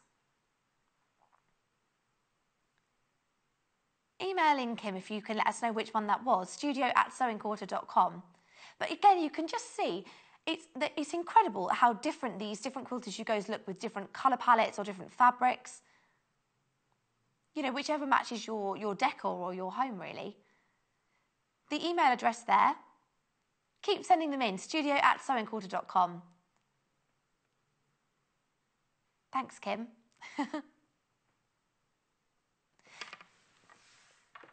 Oh, someone else has just emailed in, but they didn't attach a picture. Who was that, Hannah?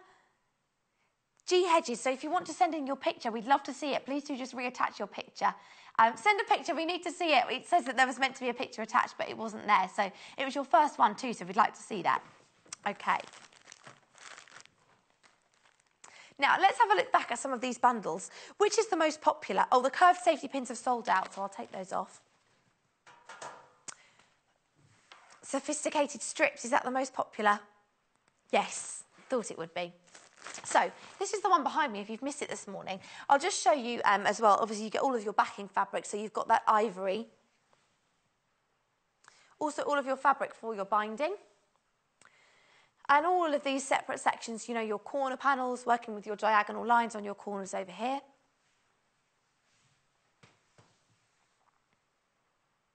Now, the bundle for this, so all of those colours, are all of these fabrics you can see here. So you've got 7.5 metres of fabric, loads of fabric for this one. 40 inches by 50 inches. I'm going to double check that. Yes, 40 inches by 50 inches. This was on the 21st of April with Lucy Brennan, so you can go back on YouTube, follow the instructions for that. Exact same colourway, exact same quilt. You can see these colours that we've put together here for it. Let's move that thread. Obviously, you've got your ivory there for your backing, but you've got 1/2 metre of grey, 1/2 metre of spot-on grey, 1/2 metre of teal, 1/2 metre of your spot-on dark teal, 1/2 metre of vintage blue, 1/2 metre of spot-on teal, 1/2 metre of purple, 1/2 metre of your spot-on mauve. Then you've got your lilac, Just move that one along, and your spot-on lilac as well. So 7.5 metres of fabric in total, half a metre of all of these. 1, 2, 3, 4, 5, 6, 7, 8, 9. So 10 different fabrics there. And then 2.5 metres in the ivory for the backing. And that's to be paired with the sophisticated strips quilt as you go backing. So you can just see there, it's the this one isn't a fusible backing, so this is where your repositional spray or the curved safety pins would come into play. So you cut your fabric, you just follow those lines, you use those as placement lines to just lay the fabric into place, and then you, as you attach the fabric to the backing, you're also quilting it. And these bundles, we've got single figures of which bundle. Sophisticated strips were into single figures of this fabric bundle this morning, so please do check it out. NTEQ46, that lovely selection of purples and teals. 56.95, 7.5 metres of fabric, that's lots and lots of fabric. And then 11.95 is for the Quilt As You Go pre-printed backing. And that's the lovely soft backing. I have to say, I really like that. It's got a soft feel to it. It's 80% cotton, 20% polyester. Oh, lots of people checking out their hopscotch. So let's have a look at that one. Hoppity hop. So this one, let me show you it as the quilts, as we haven't got that one on the wall. That was like more of an Easter phrase. We can't do hoppity hop. Hopscotch quilt. Oh, back to school. I wonder how much hopscotch is going on in the playgrounds today. Maybe not very much with that rain we can hear outside. But this is the hopscotch block you can see put together here.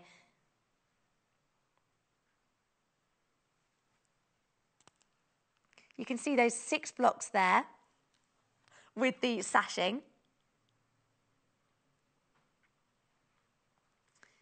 BDEQ52. And let's look as well at those different, what the actual blocks look like. You can see here on the pre-printed backing. This one, again, is a fusible backing, so you can iron your backing fabric straight into place. And again, you can use these as 6 different blocks if you want to. So for the runners, as we've seen people sending pictures this morning, or for table placemats. Those are your different blocks there.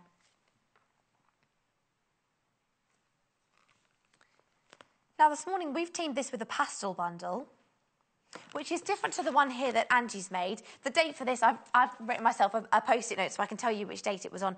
Angie was on the 27th of May, so if you've bought the hopscotch one, as lots of you have, if you want to watch how Angie did that, you can watch back on the 27th of May. And here is our fabric bundle. So this is a lovely pastel bundle. This is a great bundle for lots of people multi-buying this, actually. Loads of you multi-buying, so looking to maybe make this a slightly bigger quilt. Oh, we've got a picture there. We'll show that one in a second. I'm not sure who that one was from. But we've got lots of lovely pastels. We've got yellows and pinks and spearmint greens in this. So you've got 4.5 metres of fabric in this bundle. So you've got your spot-on blue.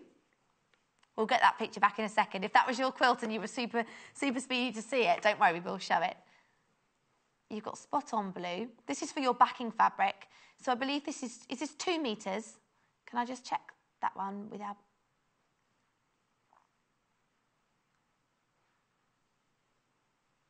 For the backing there, 2.5 metres. Then you've got your solid blue. You've got 1 metre of your spot-on pink. You've got 0.5 metre of that lovely spearmint green and 0.5 metre of that soft yellow.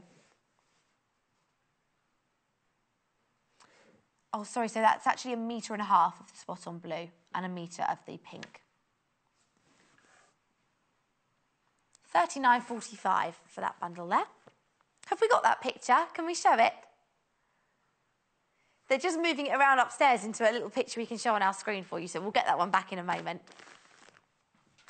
Do you know what that reminds me of? When I was little and you used to watch children's TV and they say, oh, send in a picture of your make, and you always prayed every week that your picture would be hanging up in... I never got a picture. I was never very good at art. You never got a picture displayed. They used to have like a washing line on one of those art shows. I'm sure you'll know the one I mean, with all like little pegs, and they used to hang up people's pictures and I'd look for mine, never quite made the cut. Art was never really my thing. Not very good at drawing. Oh, whose is this one? Gina, we are going to show yours this morning. We'll put it on our washing line of pictures from Gina. So this one here is, I think that's Paris on... Let's have a look. Oh yes, that's hopscotch. So that is the hopscotch one. So again, you can see that in a different colour combination. Again, for loads of people, that was Gina's first ever try as Quilt As You Go. And she said, again, very easy. That seems to be the running theme this morning. Lots of people's first attempts and lots of people finding it nice and straightforward. Really nice, bold fabric choices there. Thanks, Gina. See, you've got the satisfying feeling now of having yours shown. I never, maybe I should send in a picture of something just to have it shown here at Sewing Quarter, but I'm glad we managed to show yours today. So let's have a look at Paris on Point. So another really popular one. This is the block. I'm going to bring in all, they're laughing at me upstairs saying I can bring in all my art from when I was a child that isn't very good. And I'll just do a show where I have it all displayed in the studio. Now, it is subjective, so maybe it was good. Maybe I'm just a harsh critic. So that's one of the blocks there. And if you want to use it as a runner, this is how it looks as one big. So Joy made this one, 25th of June. So again, you can see that block combination there.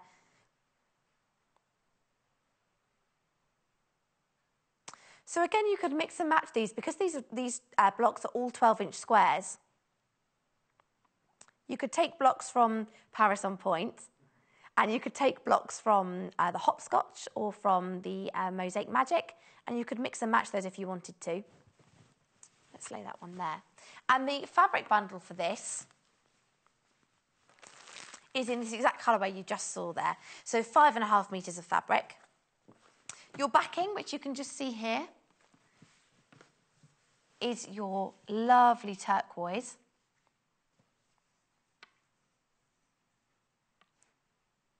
Or spearmint, as it's officially known. I think of spearmint as being a softer blue than that. That's the official title for this one, spearmint. Then you've got your black, so you've got 1 metre of that to use for the binding or for the sashing.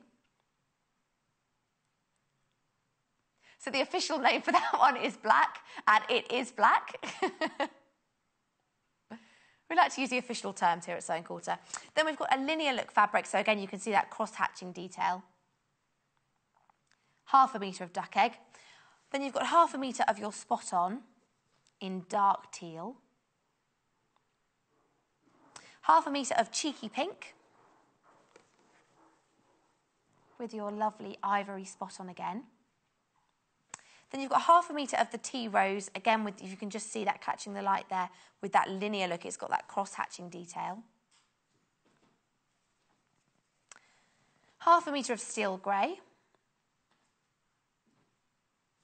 And 1/2 metre of your heron grey there, again with that cross-hatching detail. So 5.5 metres, YPGC 11, 45/45 for that one. And the way that all looks when it comes together, I'll show you once more. It's like this. But again, it would look very different, as we've seen with some of those pictures this morning, if you mix and match those, you know, with different colourways. Then depending however you did that, would look very different. So you can see there the pink and grey, the turquoise and pink, your spot-ons, you've got your cross-hatch detail. Lots of different combinations. So that one was, let me check my handy post-it note, the 25th of June, Paris on Point. And that was from Joy. And also, if you missed this morning, if you've just tuned in, the blazer I'm wearing, this was made by Jennifer Mills, who's back in the next hour. So if you did miss it, you can go back and watch the 8 o'clock show. It's a really lovely, sort of comfortable, easy-to-wear blazer. And at the back, it's got, I'll show you the, there's a pleat at the back. Now I can't check to see if we're looking at that, but you can just see we looked at the yoke and how to pop that pleat in, and there's a box pleat on the inside. So it's from a Vogue pattern, and it comes in 2 size options this morning. So in sizes 14 to 22, you not only get the pattern for the blazer, but you also get the pattern for the dress, for a top, for a wide leg trouser and a tapered trouser, QXBR63. And then on the bottom of your screen is the exact same pattern, but in sizes 6 to 14. So we've had a couple of messages in asking where I got my jacket, and I didn't buy it anywhere. Jennifer Mills made it for me, which is lovely. I love being able to wear the clothes that all of our designers make, and this one was made in the enzyme washed linen in the navy. So we were working with lots of different linens this morning, which again give a really slightly different look and feel. If you go to the website and go to the live feed of today's show, underneath that, if you just scroll up, there are all of the fabrics that we've had in that first hour. So we had the linens in navy, in a black, in a beige, in a lovely pink. So lots of different options. If you do like the jacket and you want to buy it, you'll need 3 meters of that linen from the 8 o'clock show. Now also, the best press sprays that you can use for Quilt As You Go, you can also use this with your linens. So lots of people using these for those linen fabrics, again, give that nice crisp finish. And with this blazer as well, where you've got the interfaced collar, I don't know if we can just look at that here, but where you get that lovely, nice, sharp, crisp finish, if you use a best press spray or a starch spray, it just helps to give it that really sort of professional, crisp point. So the most popular one is the one I can still smell. In fact, I think I might have inhaled a bit too much of the linen spray this morning. So this one here is it just smells like clean laundry. It's the most popular one. It's a slightly larger size. FSEQ 20, $9.95. And the blue spray here is the Linen Fresh scent. It's recommended for Quilt As You Go, as you can spray your fabric and then it makes it sort of nice and crisp and easy to work with, and you can also finger press then as you go, so you can, as you lay your fabric onto the backing, as you can see in this one, half-made one, as you start to lay the fabric into place, you can then, you can finger press that so you get nice clean seams as you go. This is the backing there, you can see with those printed lines on. Now, also, those best press sprays come in 2 other scents. So you've got a lavender one, Lavender Fields. That sounds like a nice place to be on this rainy Tuesday, doesn't it? That's a slightly smaller one. Lavender reminds me of those sort of scent bags that you can pop into a chest of drawers. 170ml. YGEQ 50, and also a scent-free version. So if you wanted one without any sort of hint of fragrance, or perhaps you just like the smell of your own laundry, then this one here again for adding the starch and adding that nice professional touch, but without a smell.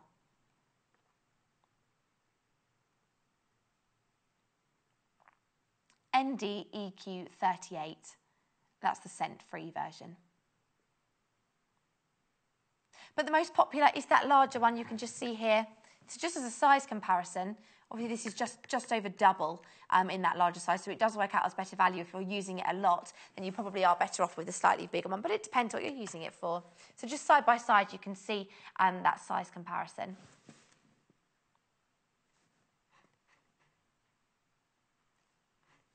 Please check out your baskets on that larger spray. We're very limited on stock on that now. It's been really popular this morning in this hour.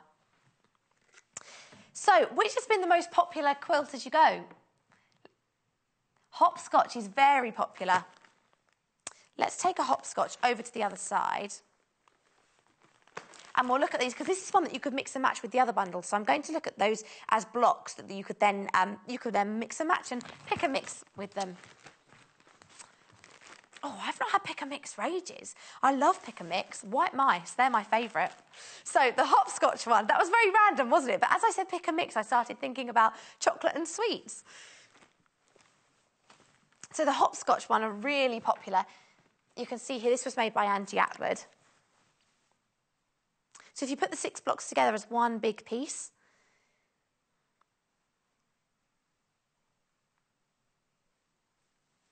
so the individual blocks, if you wanted to, let's have a look at, because you have an idea of size if we mix and match these. We've got so much on the table. Let's move these to the floor. So, obviously, if you were using fabrics that worked well together, well, actually these do, because they, colour-wise, there are some yellows coming through in both. But if you had something going all the way across in a uniform fashion, you'd get that much bigger quilt size I can't really hold up two at the same time. There we go, like that. So then you've got 12 blocks, and also you don't have to have these as 6 and 6. You could mix and match them. So you could take some from the pink side and interchange those with those turquoise ones. So if you wanted to take maybe sections, you can see here with this red one. Again, this is all taken from the one here. This is the hopscotch in the pink, and in the turquoise, this is the Mosaic Magic. But just looking at those different, just to interchange them if you wanted to, as lots of people do multi-buy these. If you didn't want to multi-buy 2 of the same, you could multi-buy 2 different ones. And because they are those 12-inch squares, you could interchange those as you wish. And actually, again, I'll show you with this one that I popped on the floor. Again, this one is, let's get this right, it's not hopscotch, this one is fair and square. In different colourways as well, they all look very, very different. But looking at those, actually I quite like that because they've both got that central square, and then they've sort of got one turned on its side with a diamond and one with keeping the square in the middle. But again, you can just see, because the sashing, if that was going all the way through in a uniform fashion. This one here, fair and square, I'll show you that one. Again, this is a fusible backing, so you can just iron the backing straight onto that fabric. You don't have to worry about basting it into place. JBEQ79. And then this one here was hopscotch. I'm just going to quickly show you all of those. Hopscotch. These ones are 100% polyester wadding.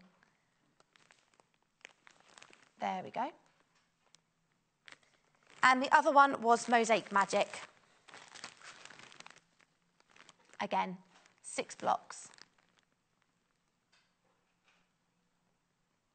And if you do want to attach a couple of these quilts together, you can do that using, we've got the tape this morning. So the heat press tape that you can use to fuse wadding together. So if you're doing general quilting projects, perhaps you've got scraps of wadding left over. But we've got these in 2 different sizes, a slightly thicker tape and a shorter one. But lots of Quilt As You Go options on the website.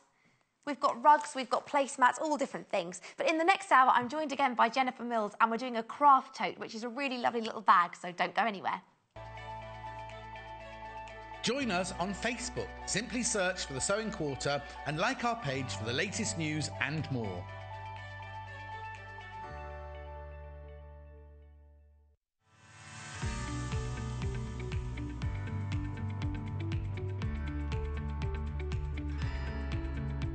There are many different ways you can buy from us here at the Sewing Quarter.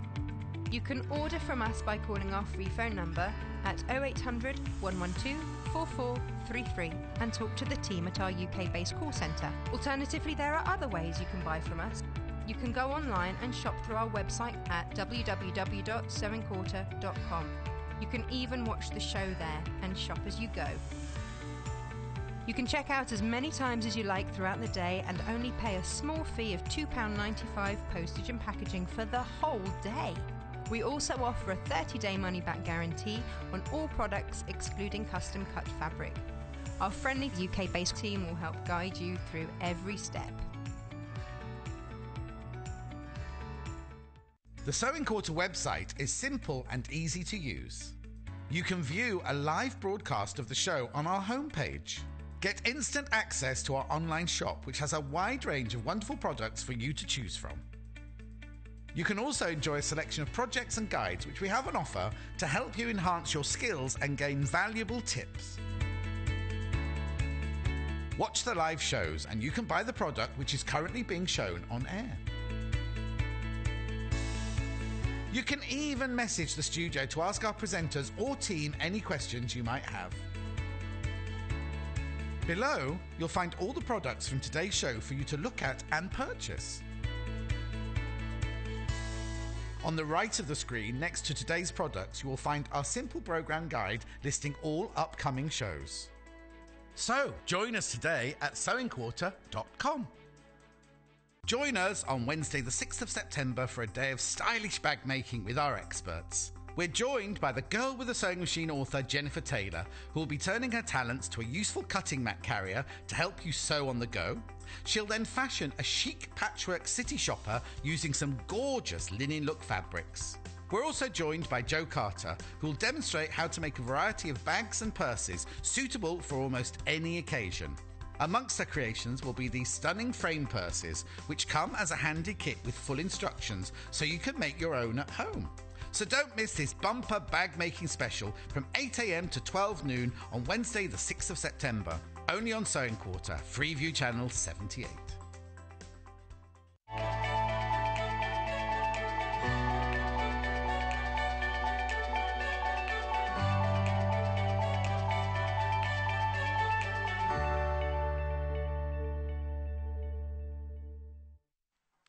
Good morning, welcome back to our third hour here at Sewing Quarter this morning, and I'm joined again by the lovely Jennifer Mills. So we're looking at this lovely little craft bag, which is perfect for taking on the go to workshops or to sewing classes, or also just as a, if you didn't want to use it with tools.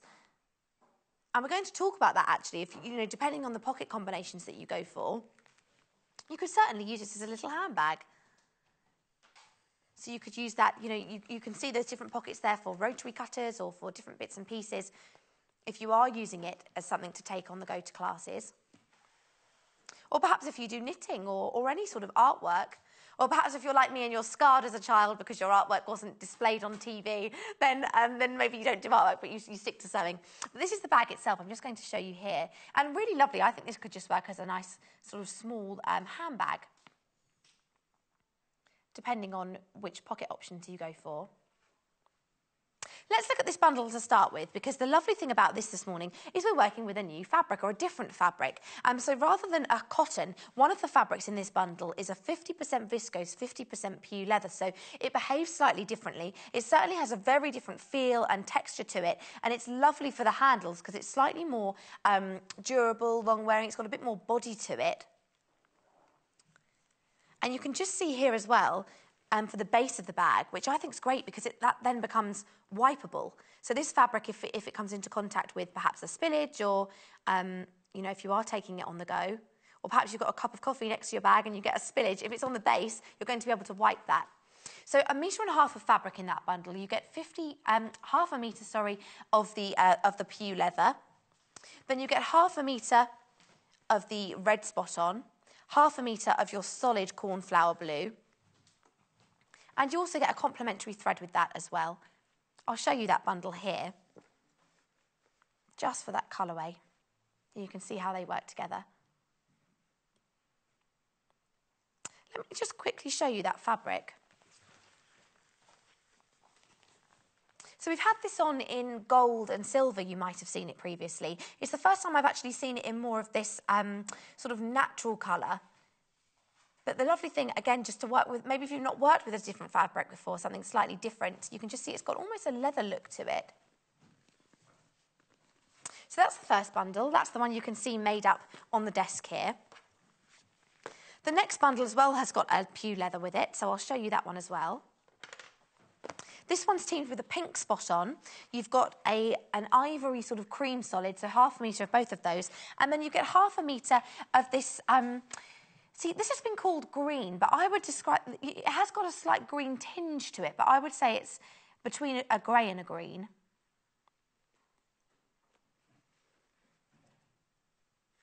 So 3 different fabrics there again, 1.5 meters of fabric in total, and teamed with a lovely aqua thread. TPGC11. This is the bundle we'll be working with in this hour, so you'll get to see this one quite a lot. Again, $15.95. Now, also, we've got some other fabric bundle options, 3 others that don't include a leather. These are all 100% cotton. So I'll show you those in case you want to... Oh, no, we have got another blue. Has that been put in the wrong... Oh, no, that is right. We have got one more. I'm talking rubbish. We've got one more with a blue leather. Again, that 50% PU leather, 50% viscose. So I hadn't seen this one. This is a lovely powder blue with that PU there. That's really... I like that one. I didn't know we had that. Then we've also got the spot-on grey and a solid tea rose pink. OGGC88, again $15.95. Do you know, I think that was actually my favourite colour in the pew. I hadn't seen that one. I like that a lot. So as I was going to say, we've also got 2 options that don't include a pew leather. So these are all 100% cotton. So this is a lovely print. 1/2 metre of all of these. This has got a slightly thicker feel to it, almost like a linen, more woven feel to that. So this is the blue Geo bag bundle. You've got that deep blue. Then you've got a solid teal. And a solid sort of a lighter teal with that. You can just see as a combination there. JPGC88, slightly more affordable as well, $11.95. Obviously, those are all 100% cotton, as opposed to incorporating a pew. And then you've also got, this is like Christmas feel already. We've got green and we've got red, but sort of a more burgundy or wine colour with this one, and the same with the thread picked out there too. It's got that geo print again, but teamed with a forest green and a deep, really rich, deep burgundy red. RRGC06, $11.95. So let's see this bag in action. Let's take it over to Jennifer and see how we did it. And it's taken from a book, which I will show you in just a moment. You can see it there on your screens. This is the sort of bag I feel like we need to give it a twirl. It's just like, it's lovely, isn't it? Loads of pockets, so useful. Lots and lots of pockets. And it's quite a useful size as well. Lots of sewing bags are huge, aren't they? Yeah. But if you're just going on the go and you're taking a little project with you... Yeah, or even keeping it in your sewing room. I liked it. I like making the samples so much, I'm making one for myself. Oh, and I'm just going to put in what I'm working on at that time. So just that one project? Yeah. So actually a lot of people do that, don't they? They keep different projects in different bags so they can come back to it. And I know knitters do that as well. My nan does it. She has a bag that's for that project, and then when you want to pick it up and go again, it's all in one place. Yes. Just take it and pop it over there. Yeah. So this is taken from the Sew It All Quick Projects book. And this book is all about every project in here they say you could do in under 5 hours. So it's all about mastering a quick project, something that you can, if you've got fabric that you want to use or if you've got something you want to make as a gift. And the pattern for the bag, the craft caddy, is this one here. So step-by-step instructions. You've got different annotations with all of the diagrams. Let's just take that out. And I'll just quickly show you a couple of those other projects in there. But this is the bag you can see that we'll see inside in a moment. As Jennifer was saying, loads of pockets, lots of storage. But there are all different projects in here. So that's talking you through some more techniques, but the projects at the front. Let me just open those. You've got hairbands. But it is lovely to know that they are all sort of slightly quicker projects, under 5 hours there, in the loop, so that lovely scarf.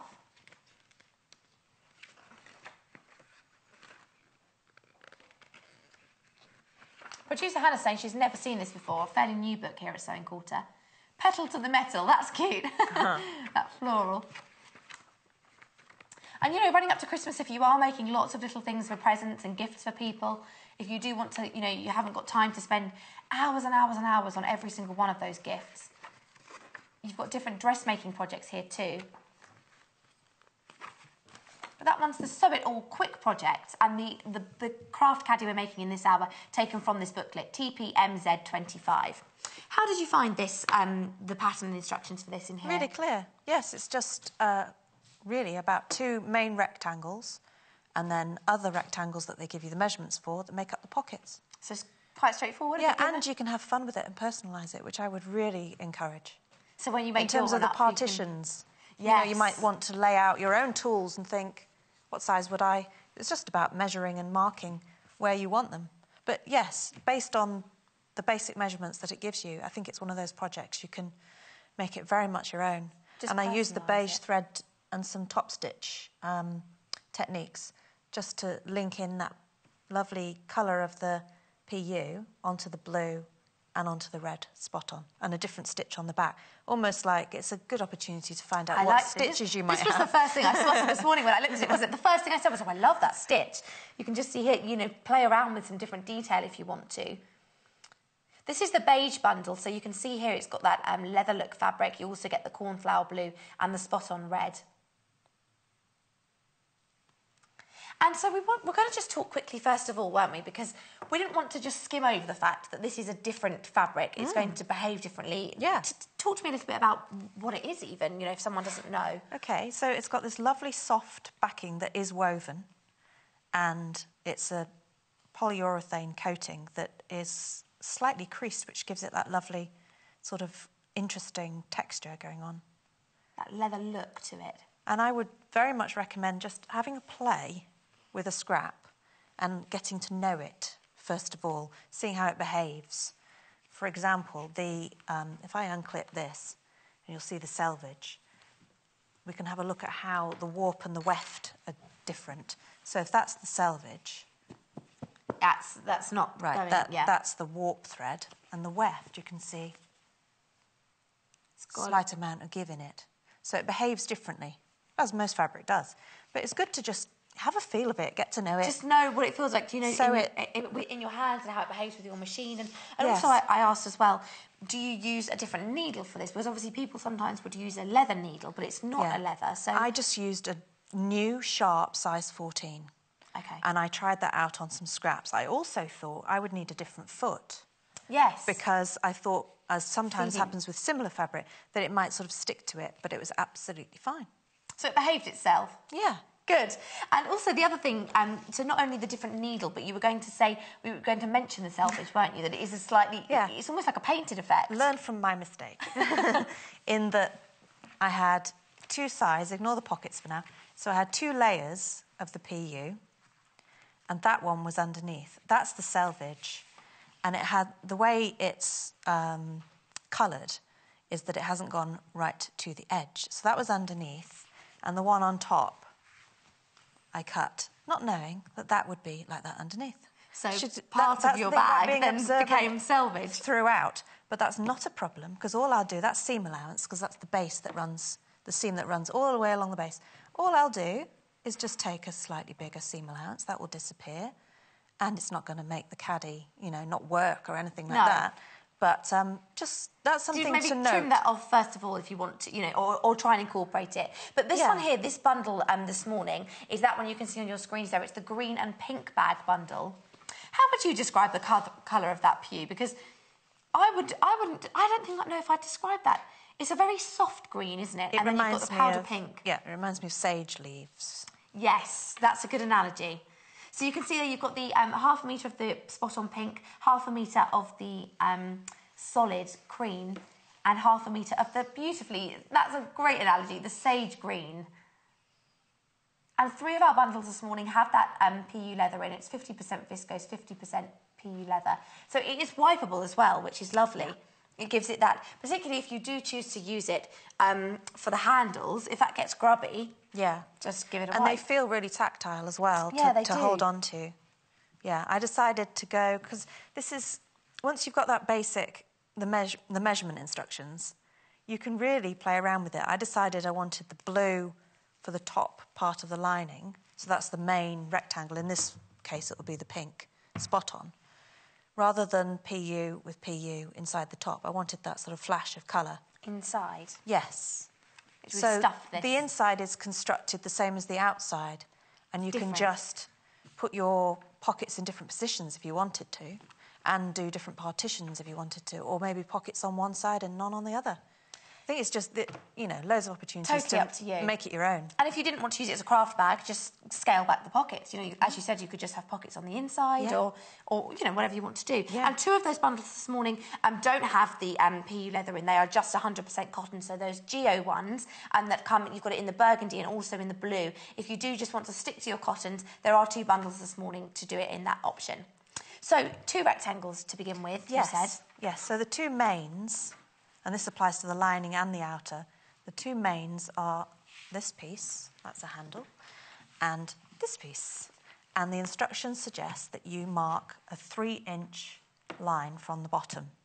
Now, I've constructed it slightly differently, but the end result is the same. I just found that it was easier with these different fabrics.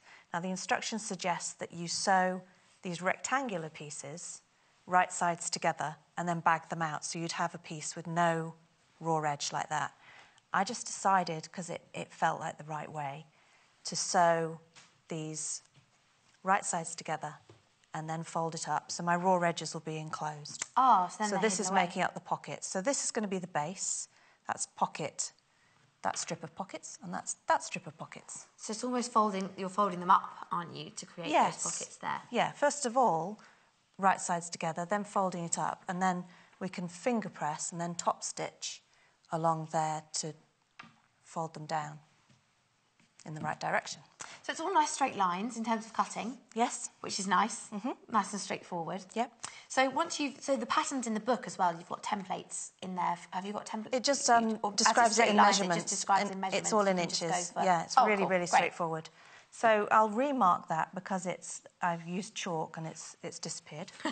Might need a pen. But the other reason that I found it easier to do it this way was because I simply lined up my folded edge. So any top stitching you want to do, like these decorative stitches, do while these pocket pieces or pocket strips are before they're attached, as they're individual pieces like that. So I've just done simple 2 lines of green top stitching along So there. if you want to add a decorative stitch, Yeah, you would do that that at this as they're all stage. individual pieces. And you could do lots of different stitches, but just as they're like that. So actually, the other reason that I did that, my method of attaching the pockets, was because if I clip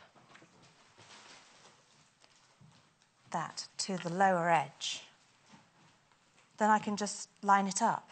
And I use the machine foot as my guide. So if I sew down you don't there, need it to will mark become it? clear. No. You don't really, no. And also, by the time that's folded back up, that's disappeared inside the pocket anyway. And if you just sew there and then fold it up and top stitch, it all ends up enclosed. It's just a slightly different way of putting it together. Really. Yeah. Yeah, it's just a slightly different method. I haven't strayed too far. Those clips, we're using Wonder clips as well because of this fabric. Yeah, I didn't want to puncture it with pins. No. So I'll just show. So because it might leave a mark, actually, wouldn't it? If you pinned this type of fabric. If you haven't seen these before, Wonder clips are great. You know, they're really easy as well because you can slide them off as you're feeding your fabric through the machine. Where they have this flat base, I don't know if you can just see that. Just this flat section here. But as you go through the machine, you're able to just slide that straight off your fabric. And obviously, visually, they're much more easy to see, perhaps, than a pin as well. So this is a 10-pack of the small clips from Clover. So you've used to just pin that into place. And I'm using really bright pink thread so that it doesn't disappear into this. So we can see it. Yeah, so it can be seen really clearly. So I'm lining up my folded top pocket edge with my lower cut edge of the main piece of the bag. And then I'm just using my foot, the edge of the foot, as the guide next to the raw edge.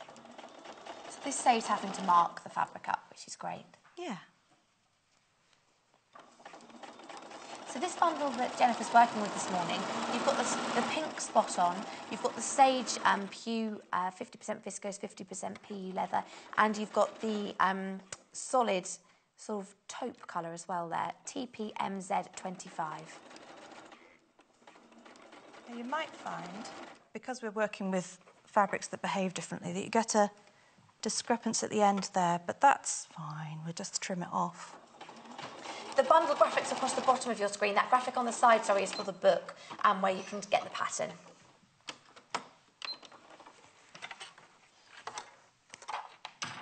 So if I lay that flat and take the clips away, this same method applies for the whole So you just the build whole it up, bag. build it up. Yeah.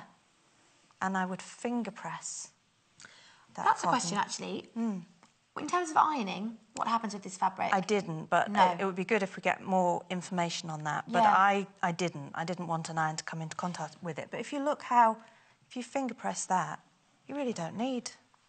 It's fine, it behaves itself. Yeah. So the next one, and for this, let me see what I've already cut. So you can mix and match as well. You can. The pink, Yeah. piecing-wise, if you wanted to have... You've gone for a band all the way round of blue and all the way round of red, but you could actually alternate those, couldn't you? So you could have sort of blue one side and red the other. Yeah. Mix and match. Yes. Yeah. So this one, which is the blue one on here, I laid that, and then I did the same thing in that I lined up my top folded pocket edge with the lower edge and then machined down again. And by the time that's folded back and that's folded back, you get the same end result as the instructions give you, but just a different way of putting it together. So that top, the top panel is slightly bigger, isn't it, obviously, than that bottom pocket panel? Yes, this red one on here and the ivory creamy one on here is cut smaller. Same width, different height. So that when you fold it in half, it ends up being... overlaying. Yeah. And creating that pocket slimmer effect there. So, yes, that blue one is behind the red spot one. You can see that there in the bag. So this is the beige bundle, which is across the bottom of your screens. And we're using, this is the book you can see, the Sew It All Quick Projects book. So projects in under 5 hours. This is an example of that. How long would you vouch for that? Yes. How did it I didn't time it, but definitely under 5. Definitely under 5 hours. So you can see all of your instructions here for the making of the bag, all of your measurements as well, as Jennifer's just doing those strips at the moment, applying those to the main body rectangle of the bag.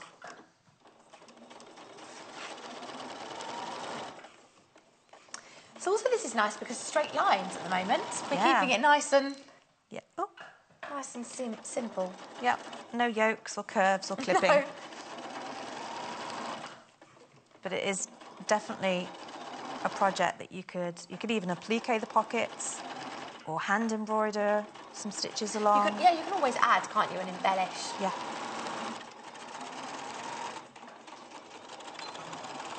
The first thing I said when I saw this fabric, because I saw it in gold and silver first, was bag. That's just got bag written, all like a big... Yeah, the metallic ones. Yeah, the metallic ones. Because metallics are really trendy at the moment as well for, in terms of bags and...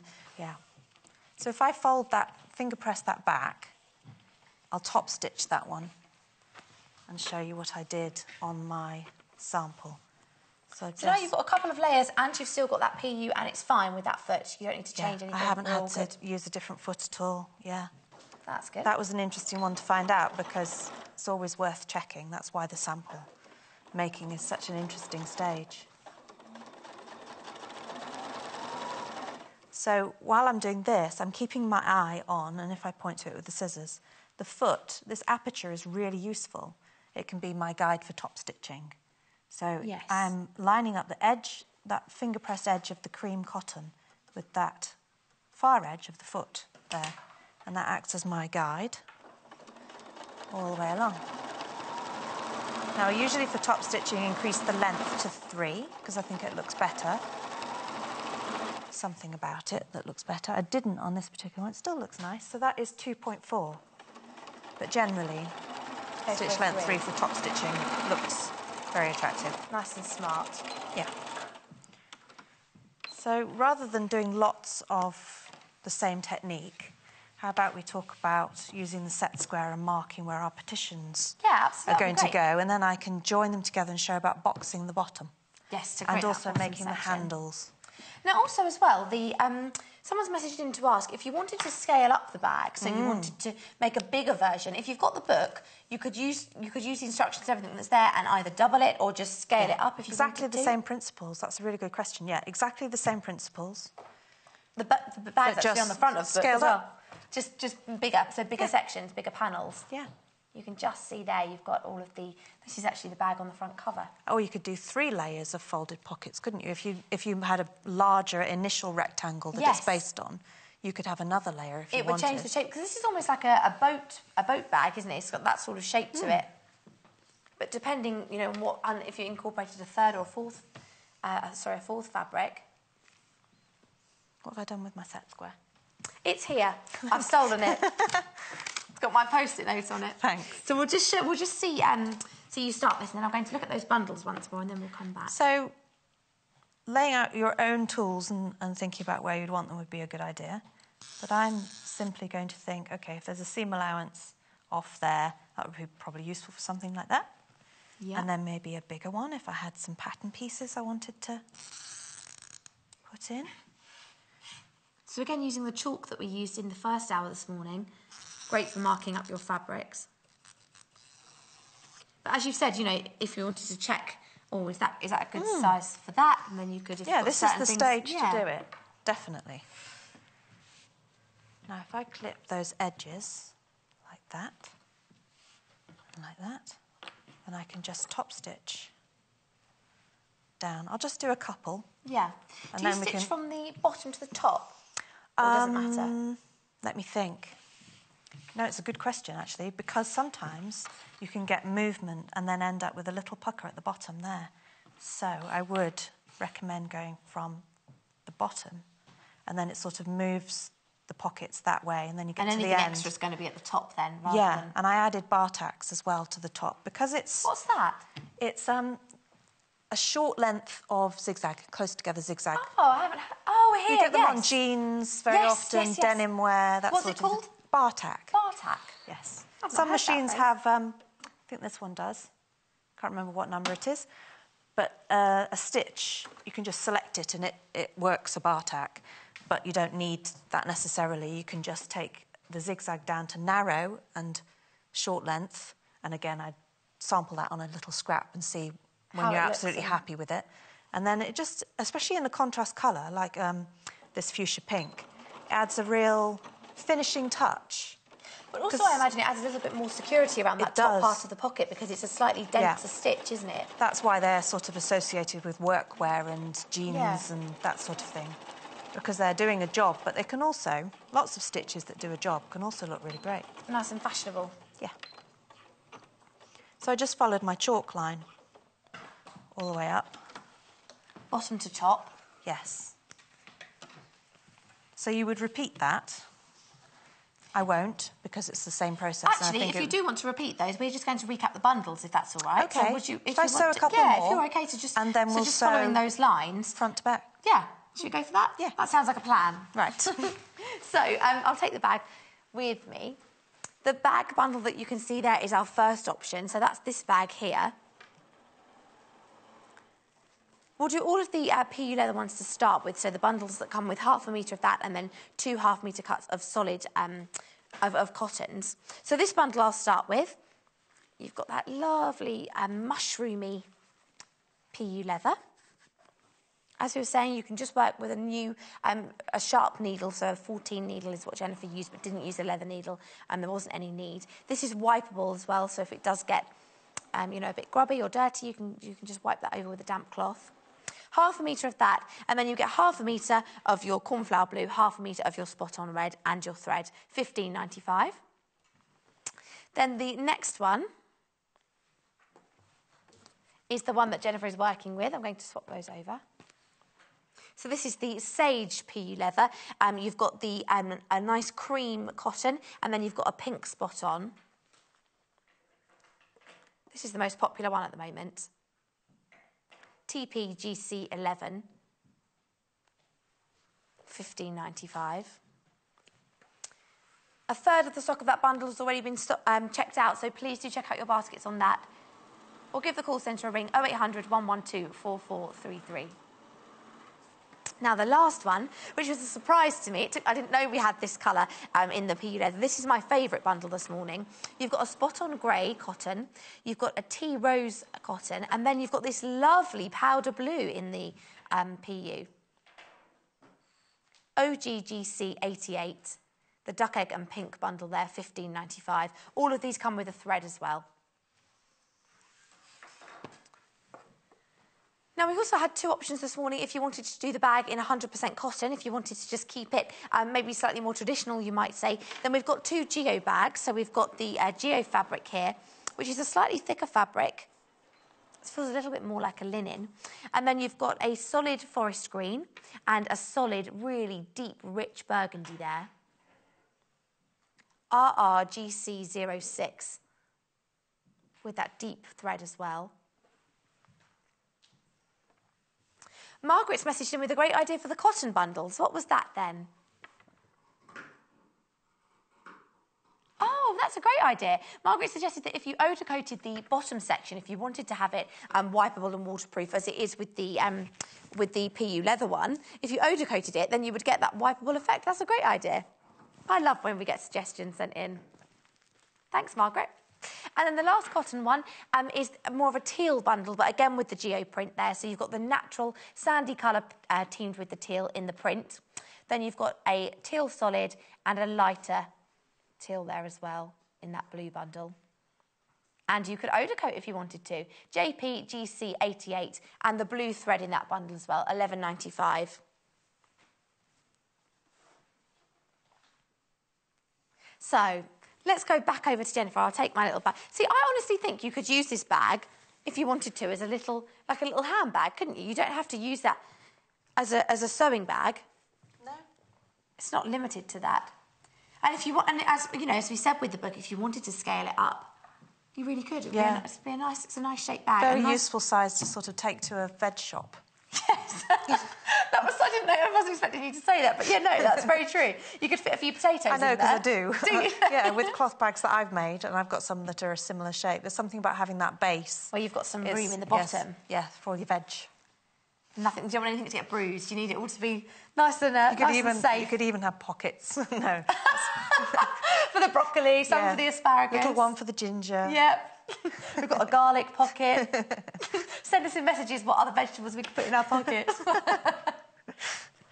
So you carried on stitching the pockets. What vegetables were these ones for? We run out of vegetable ideas. I think most vegetables, they're probably not straight enough for these, are they? A pepper or an onion might be tricky. A curved stitch for a banana pocket. You know those banana cases you used to stop your banana getting bruised on the way to school? Yeah. So stitch the pockets, we've gone for straight stitches. We'll get serious again. Yeah. We've gone for straight stitches all the way down that front And panel. bar tacks make a really big difference to the top here. Can you see how that doesn't quite look as finished as that? It just makes the top more reinforced and kind of gives it a bit of finesse and finishes it. Gives it a finish, doesn't it? Yes. A bit of a ta-da. It does. I love that decorative stitch on the top there. I think that's really lovely detail. It's a good way of linking fabrics when you have a thread colour and a fabric colour. Top stitching is really good for that. Yes, because like that burgundy bundle has got a burgundy solid and then the burgundy thread, if you carried that through with a decorative stitch. Yes. No, it's a good way. So bearing in mind here's a lesson learned, keep your eye on the fabric that's underneath. Yes, with the selvage, which was different on the selvage that I was looking at than that one. I'm going to sew the front to the back. And you see how you can't see it when it's that way up? On the other side. Yep, so I'm going to note, I think it's about 2.5 centimetres, and just make sure I include that in my seam allowance. And then it's gone. And I haven't compromised the bag. It's just one of those things. Sometimes you have to just work with Because as well, with a cotton, you can see the selvage, can't you, on the other side, usually very obviously. Yeah, I don't know how I missed it, but I did. Just one of those things. It was already folded and you just go for it. Yeah. So I'm going to... This plate, the foot plate here, next to the machine foot, is really useful on this machine because it goes up to 5 centimetres. So I'm going to take a 2.5 centimetre, which is 1 inch, seam allowance off the bottom. And let's hide that paint splash on the bottom. Yeah. Now this side feels entirely different. This is a really soft, woven, really silky, woven cotton backing. And I'll come onto the handle in a moment, why it's so easy to turn it through without any turning tools. And that's because of this smooth cotton backing. Because when I said before about the metallic PUs, if you wanted to make one in the silver or the gold, I was actually even saying for a really basic bag, if you didn't want to line it, it's actually, you know, it is a nice fabric on the other side, that soft, like, you know, if it was just the lining by itself, you almost don't have to line if you didn't want to. No, it's really smooth. Well, hopefully I've included that. We'll soon see. So that'll be away in the seam allowance. Ooh, ever such a slight bit showing. Just a tiny bit there on the bottom. Yeah. So we could either sew that again, or we can get on with...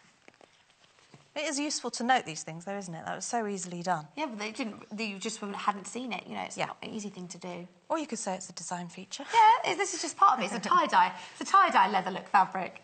So then we're going to sew the side seams, and then we're going to fold over and box the bottom. Oh, okay. And the set square is very useful for that. So half the stock of the book has now gone, so please do check out your baskets on that. Lots of you with it in your baskets. So if you do like this book, the pattern for the craft bag is in there. It's actually the bag that's on the front of the book. But these are all quick projects in under 5 hours. There are lots of little accessories and things in there too. So you can see on the back here, you've got cushions, hairbands, ruffly skirts and There's a lovely bib in here as well. It was a very cute bib. Let me see if I can find it. Look at this, Monster Mash bib. Aww. It's bigger than the baby. So the Sew It All Quick Easy Projects booklet, TPMZ25.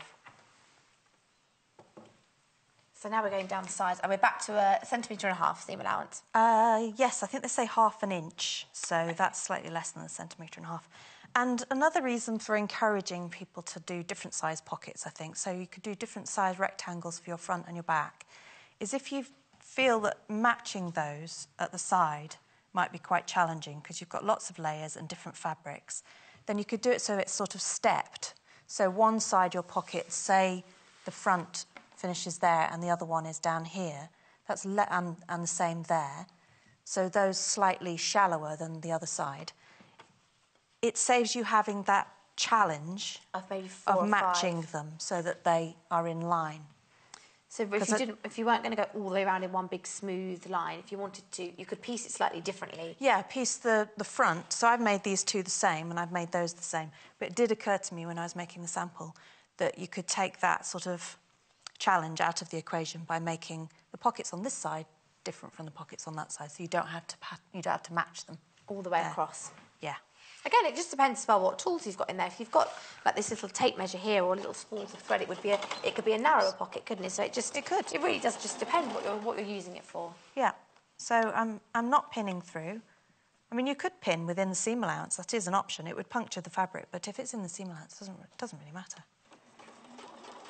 And I'm just keeping and it's quite a lot of layers as well to go through. That's why it's when you add good. Up. Yeah, both sides of PU, folded cotton, another layer of folded cotton. So that was one of the other reasons I went for the place it right sides together and fold it up technique, because I thought it was less bulky. And also another reason to go for a new needle, perhaps, for this project. Yeah. A nice sharp needle, ready to go. Yeah. Actually, that shot there, you can see exactly what Jennifer's talking about with those layers, quite a lot of layers. Mm. Yes, it was around about there that it felt the thickest.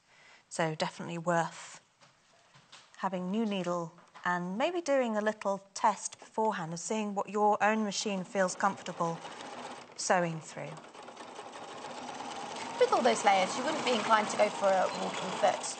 Well, I wondered that, but I didn't actually need it. Didn't feel like it was seems necessary. absolutely fine with it. It just requires... I mean, it's not challenged the machine to the point where it sounds unhappy. Doesn't it's say... crying out, not the vegetable bag, please, not the vegetable bag. My machine says overload on the digital display. If I... Too many broccolis, too many... It's usually too many layers of denim. But yes, it's good that it warns me. So if I sew, I just need to retrieve the pedal. Right. Back to the other side seam, and then I'll box the corners. Well, someone's asked to see the other colour bundle option for this, and this is my favourite bundle, so thank you for requesting to see it. It means I get to show you it again. So this bundle here is a lovely soft grey spot on. It's a tea rose solid, and then the PU is in a powder blue, which I really love that colourway. OGGC88. This is the duck egg and pink bundle. Now, there's also a bundle to create this bag. So you get the PU in the beige, you get 1/2 metre of the cornflower blue and 1/2 metre of the red spot on. So those 3 colours there. And your thread is the one that's been picked out, Jennifer's picked out in that decorative stitch there. YCGC66. But this lovely, isn't that a lovely... I hadn't seen this one. I think that's my favourite, actually. That was exactly what I said is my favourite too. I just love that lovely... It's very unusual to see a sort of a leather look fabric in that colour. It is. Whereas the natural ones you maybe see a little bit more of in the shops and things, but yeah. I like that one a lot. So front has been sewn to back at side seams and all the way along the bottom. Another technique that, before you sew the side seams, that can work quite well is to top stitch that base seam that's underneath there, and it can give it a little bit... Yeah, that one. I haven't on that. But if you did a zigzag across, again, it has that kind of utility look, and it can make a feature of it, and it flattens out that seam as well. And again, more strength. Yeah. If you've got the heavy things in Yes, so that's another option, of which there are many. And then we come to creating that boxed shape.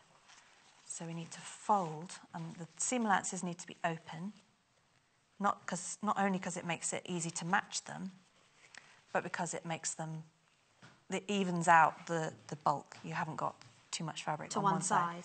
So we're going to fold, and then I will put a pin through, but I'm going to be putting it through the seam line. Have you got a The pin? seam line, Did you I need have, one? Got yes. Yes, so I'm folding over. If I work from this side up, I've actually got a sewing guide. I don't really need to measure and mark it. No, you can just use the stitch line as... Yeah. So I'm going to pop a pin through, and it's actually going through the stitching line, and then through there.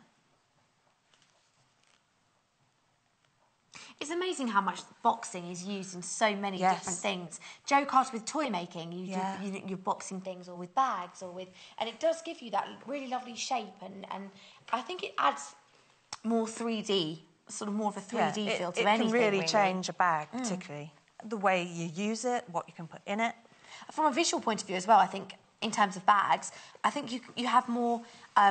You can see much more easily what's in a bag if you've got more space at the base, at the bottom, because you can, as you look in, you can actually there's room for things to move around a bit, or to actually see what's in there. Whereas I think if a bag goes straight up like a magazine bag, things get lost a bit more easily. Yeah, the very nature of this is that you want to put plenty in there.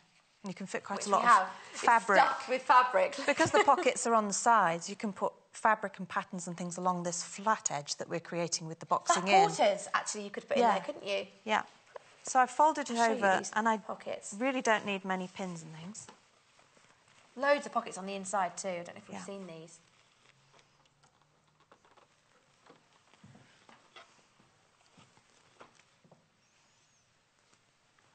Yes. All of our red fabric back in there. I chose to use the PU for the lower pocket with that one. Inside. Inside, to alternate it a little bit. Yeah. So I'm just going to sew. That first green line was my sewing line for the placing the pocket right sides down before I flipped it up. So I'm just going to sew a few millimetres away from that. This will all become clear. I'm going to keep my eye that that's not folded back, as seam allowances have a tendency to do. So seam open. Yep, both seams open. Take the pin out. It was simply to secure that in place. And then over those seam allowances all the way to the end, and then reverse. And then we can see what that looks like. I usually check things before I repeat on the other side if it's not something that I make all the time. Just in case. Yeah. Well, actually, as well, as a comparison, you can see the difference in the shape of the bag. So it would be this shape if you've gone for that boxed inside. And if it was the other way, I don't know if you can just see here, it's totally flat. It would be, you wouldn't get any... I don't know if I can really turn that. Can I turn that side out? Yeah, do. Just to see the comparison. Yeah, it's very much It's like you very said, like a different. simple magazine tote. bag, or that side in comparison would be very flat and sort of much more 2D. If we can look at that side there. But once you've boxed it, then you get this sort of shape going on. Some more width. Do you want to do the other side then? Now I've turned you all inside out and back to front. Yes, and I'll use my original sewing line as my guide again, like I did, because I think that worked rather well. So just fold those open, and we're looking for that point. There's a lot going on there. It can be a bit sort of, well, where do I fold it over? But if you let the fabric just, you see, it's kind of folded and boxed itself, really. So it sort of tells you. That's the point there at which it folds, so that's the point. And on their diagram, it shows measuring from there and marking it with a marking tool, but we don't really need to. A couple of points in this pattern, actually, where perhaps they've almost given you too many instructions, overheld your hand. Yeah, that's quite handy. And then you can just, the more you can try things out... Or if you're a beginner and you want those instructions, then you've got them there. Yeah. Let's look at the book then while you just do the other corner. So if everybody checks out their baskets, we've got less than 20 of this left in stock now, so please do check it out if it's one that you want. The craft bag on the front is the one that we're making this morning. But lots of lovely different quick projects in here, all under 5 hours. If I lay it down, I wonder if we can turn the pages a little bit more easily so you can see some of them. But you've got different effects for ruching for skirts and for... you've got all that scarf there. It is coming, I promise. Here it is. Then you've got... Oh, that's like a nice sort of poncho for the beach. You've got a full circle skirt, a bubble skirt. All of these with your step-by-step instructions.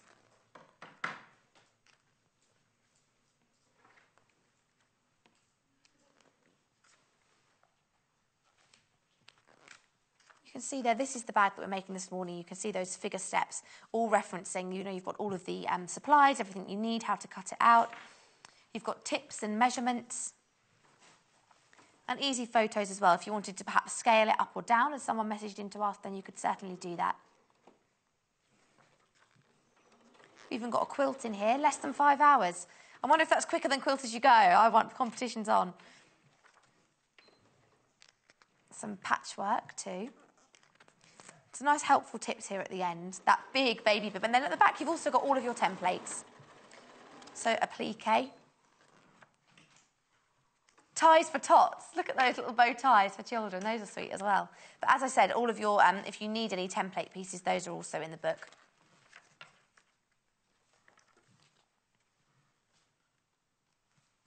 TPMZ25, less than 20 of those in stock if you're checking out your baskets on that.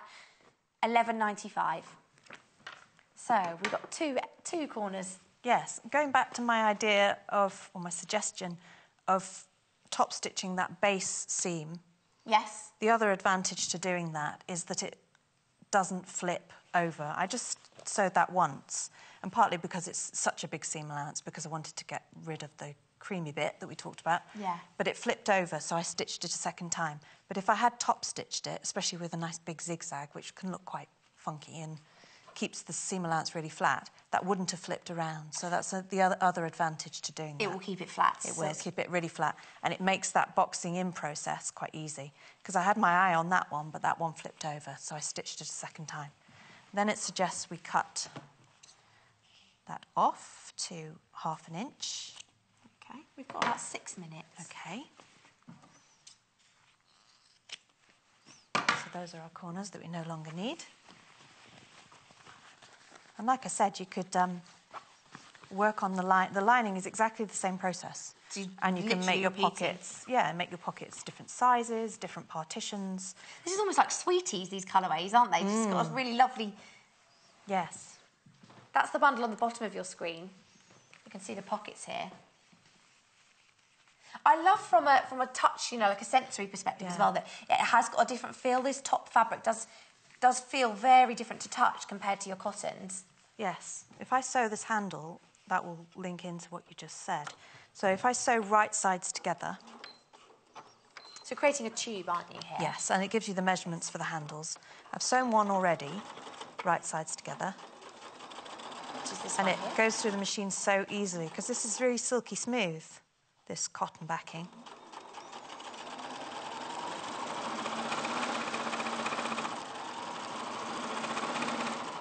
And then I found I didn't need... I really am a big fan of the rouleau loop turner. I said to you this morning, do you want the loop turner? I use that a lot No, I don't need it. for rouleau loops, but partly because of the size of the handles and also the silky fabric, I just found that if I just... It takes a few minutes, but the other reason is I didn't want to... You know the rouleau loop turner has a little hook on the end? Yes. I didn't want to puncture this at any... I know you could say, well, any holes you make would then be in the seam allowance at the top. But I just felt that this was the best way of working with it. So that will be turned. And it is quite a nice... You can see here, actually, on this finished one, it's not a tiny, tiny loop. I hope sort of there, you could quite easily pull that through. And those handles are full width where they're attached to the bag, and then they suggest that you fold them over in half. Which gives you something to hold on to. It makes all the difference, actually. Actually, if I show you this side, you can see more. Again, it's more professional, I think, as well. Another more professional finish rather than... And it feels more ergonomic, I think, rather than holding that whole width. That is so simple to do. So you just fold it in the central section. Yeah, so we've folded it in half, sewn right sides together. And that's really effective. I can't believe how... And then between certain measurements that it gives you in the instructions, you fold it over again and then just top stitch. Ah. So if you get the idea, that would turn through. Yeah, I can carry this. And then I roll. I don't need to press. I'm just rolling between finger and thumb so that that seam allowance is right on the centre. Yeah. Similar technique to the collar that I did earlier, but I just wanted a slight difference in the top like an overhang, collar. a tiny With this section. one, I want it right in the middle, as in on the edge. Yeah. And then I'll use my foot. Now, this may be one of those fabrics that needs to go under the foot a bit, you know, to get it so it's gripped. Sometimes when you've got several layers, it needs to go under the foot, otherwise it won't begin sewing. So if I just keep rolling it, like that. You could use the clips, but I don't feel I need them particularly. There we go. Ah, done already. So it's really easy, isn't it? Yeah, it doesn't really feel...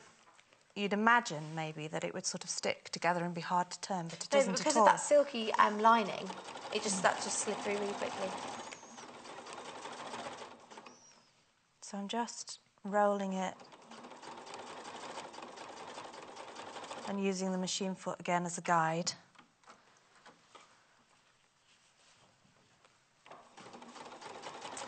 Would you ever use decorative stitches on handles, or would you steer away from doing that? No, I do a lot. Do you? Yeah, I do, particularly if it's something like denim and then a bright colour on it. Yeah, And a bit of zing. Yes. Yes, I sometimes have used metallic embroidery thread Yes. on the machine, on denim, and it looks really great. So I'm just rolling that all the way down and sewing to the end. And it gives you the position of how far to place the handles from side seams. So all the instructions are there. This bundle's on the bottom of your... Oh, it's actually on the side of your screen at the moment, the green and pink. Really, really popular in this hour with those 3 different colours there. The sage PU, the spot-on pink and that beige. So you'd make up 2 layers, the lining and exactly the outer. The same again and the outer, same measurements. You can play around with the pocket sizes, and then we'll put... Well, how long have we got? About 2 minutes. Or 1 minute. Oh, 1 minute. OK. So you fold that over and stitch again, like I have on there, to make it that sort of perfect measurement to go in your hand, like that. So let's really take it that we would do that, because I haven't got enough time to do it. And then the measurements that it gives you from the edge, place the pocket, and it's very easy to put pockets like that and get them twisted, which is another reason that top stitching is useful, because you can go top stitching on the inside, the right way top stitching on the inside, and then attach those. And I would base those in place so that they're on. And the other thing to mention is when you put the 2 layers together, don't forget to leave a gap in the base of the lining. And that's where you bag it out. You can turn it out. Turn it all through that, and then that's the last bit that I closed up. And finish and it then off. top stitch all around the top edge as well. And I can see now why as well you would do that top decorative stitching on the pockets, the panels, before you get to any assembly. Yeah. Just do that bit first if you want to. Yeah. Lovely. It's about component pieces, really. So they're all ready to go and then you just assemble. Yeah. So this is the craft bag that Jennifer's made this morning. Thank you so much for doing all that with us. And I'd like to see this scaled-up version as well. Well, you're going to make one, aren't you? You said for yourself. Maybe yeah, we'll see. I started it on this size, though. It's this size. It's this size. Yeah. Let's have a look at these ones. Thank you very much, Jennifer. Thank That's you. been great. It's been a pleasure. But as always, I really... You've still got your jacket on. You have to hang around. I've still got Jennifer's jacket on that she made this morning. So let's have a look, just start by showing this book. So very quickly, this has been really, really popular. There's hardly any of these left, so please do check out your baskets. We've made the craft bag. All of the instructions are in here for the bag. All of your measurements for the pockets and the different panels. But loads of other projects in there as well. Lots of colour photography and your templates and everything you need. But this is all about quick projects. All of them are under 5 hours. So nice for an afternoon or for a morning. TPMZ25. Now, the most popular fabric bundle is the one that Jennifer's been working with. So let's look at that one to start with. I just mentioned all of these are 1.5 metres of fabric in total, plus a thread. So you've got 0.5 metre of the spot-on pink, 0.5 metre of your solid beige, and 0.5 metre of that 50% viscose, 50% PU leather, which is wipeable, and that's in that lovely sage colour, TPGC11. Most popular this morning. What's next most popular? Oh, my favourite. Yay. So this one here is your blue, and it's a lovely soft powder blue teamed with a tea rose pink. So the PU leather is in the powder blue. You can see that there, that thicker fabric. 0.5 metre of that. Then you get 0.5 metre of your tea rose solid and 0.5 metre of spot-on grey with thread as well. OGGC 88 for that bundle. And then our last bundle with the leather involved in the combination is the bag you can see made up just here next to me. So it's 0.5 metre of that 50% PU again in the lovely mushroom colour, 0.5 metre in cornflower blue, and 0.5 metre in the spot-on poppy red, YCGC66.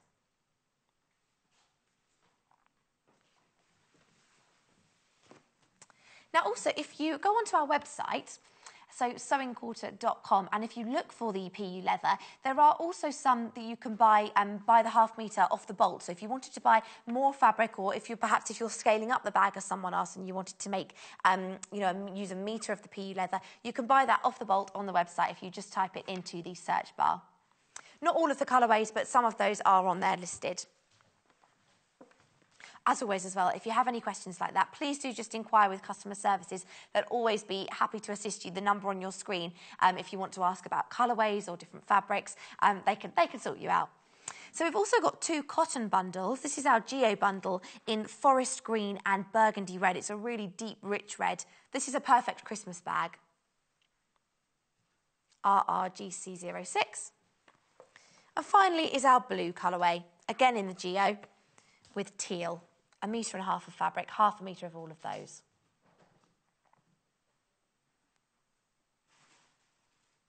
That goes beautifully with the blazer that I've got on that Jennifer made as well. So in the next hour is Make a Menagerie. So we know you love your soft toys, particularly if you are starting to make for Christmas. We've got some of your favourites, some of your Tilda favourites. We've got fabric bundles and books as well to show you. So don't go anywhere. I'll see you in 3.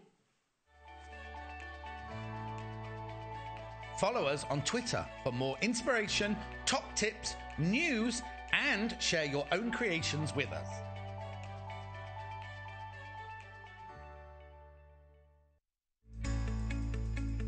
For this tutorial, I'm going to show you how to do a running stitch, which is a really simple row of stitches that is creating a nice straight line for you. So we're going to start with the back of the fabric. We're going to bring the needle up through the back to the front. And we're going to make a small stitch. Now the size of this stitch would really depend on what it is that you're doing, but I'm just going to keep this to a sort of small to medium sized stitch so you can see where I'm going. So you can see I've gone in and out of the fabric, and I'm going to bring the needle back through to the front with the same distance of the stitch I've just created. I'm going to go back into the fabric and then out of the fabric. So this is great if you need to sew something at home. There's also another quick method where you can also just use the needle and make several stitches at once by piercing the fabric as you go along. So you can see that I've got 3 stitches there on my needle already, and now I just need to pull that through. So there we have a running stitch.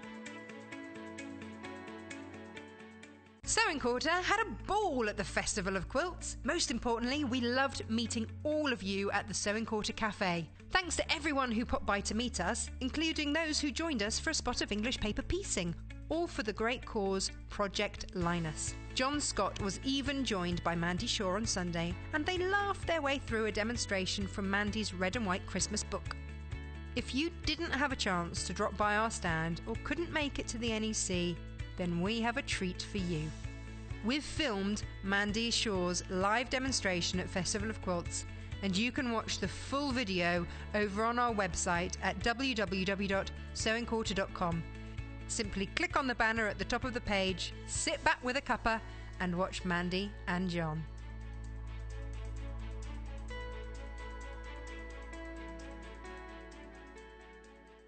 Britain's favourite sewing show is coming to London and we'll be there with bells on.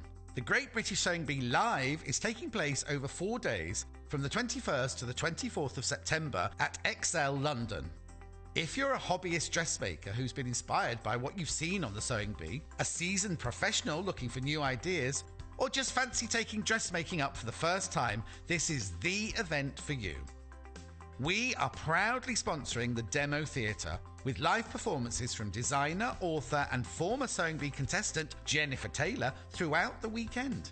And with our discount code SQD, you'll get £1.50 off your ticket.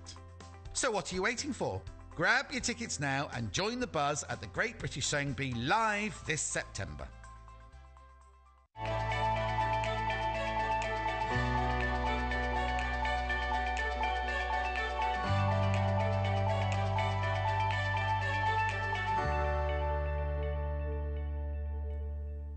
Good morning, welcome back. It's lovely to have you here with us at Sewing Quarter today. I hope you're enjoying the show. We've had the lovely Jennifer Mills on, who has made, well, not only this lovely blazer that I'm wearing this morning, this was from a Vogue pattern that we did at 8 o'clock, but also that craft bag we've just done in the last hour with the PU leather and viscose, so a slightly different fabric for us here at Sewing Quarter, and nice to work with something new.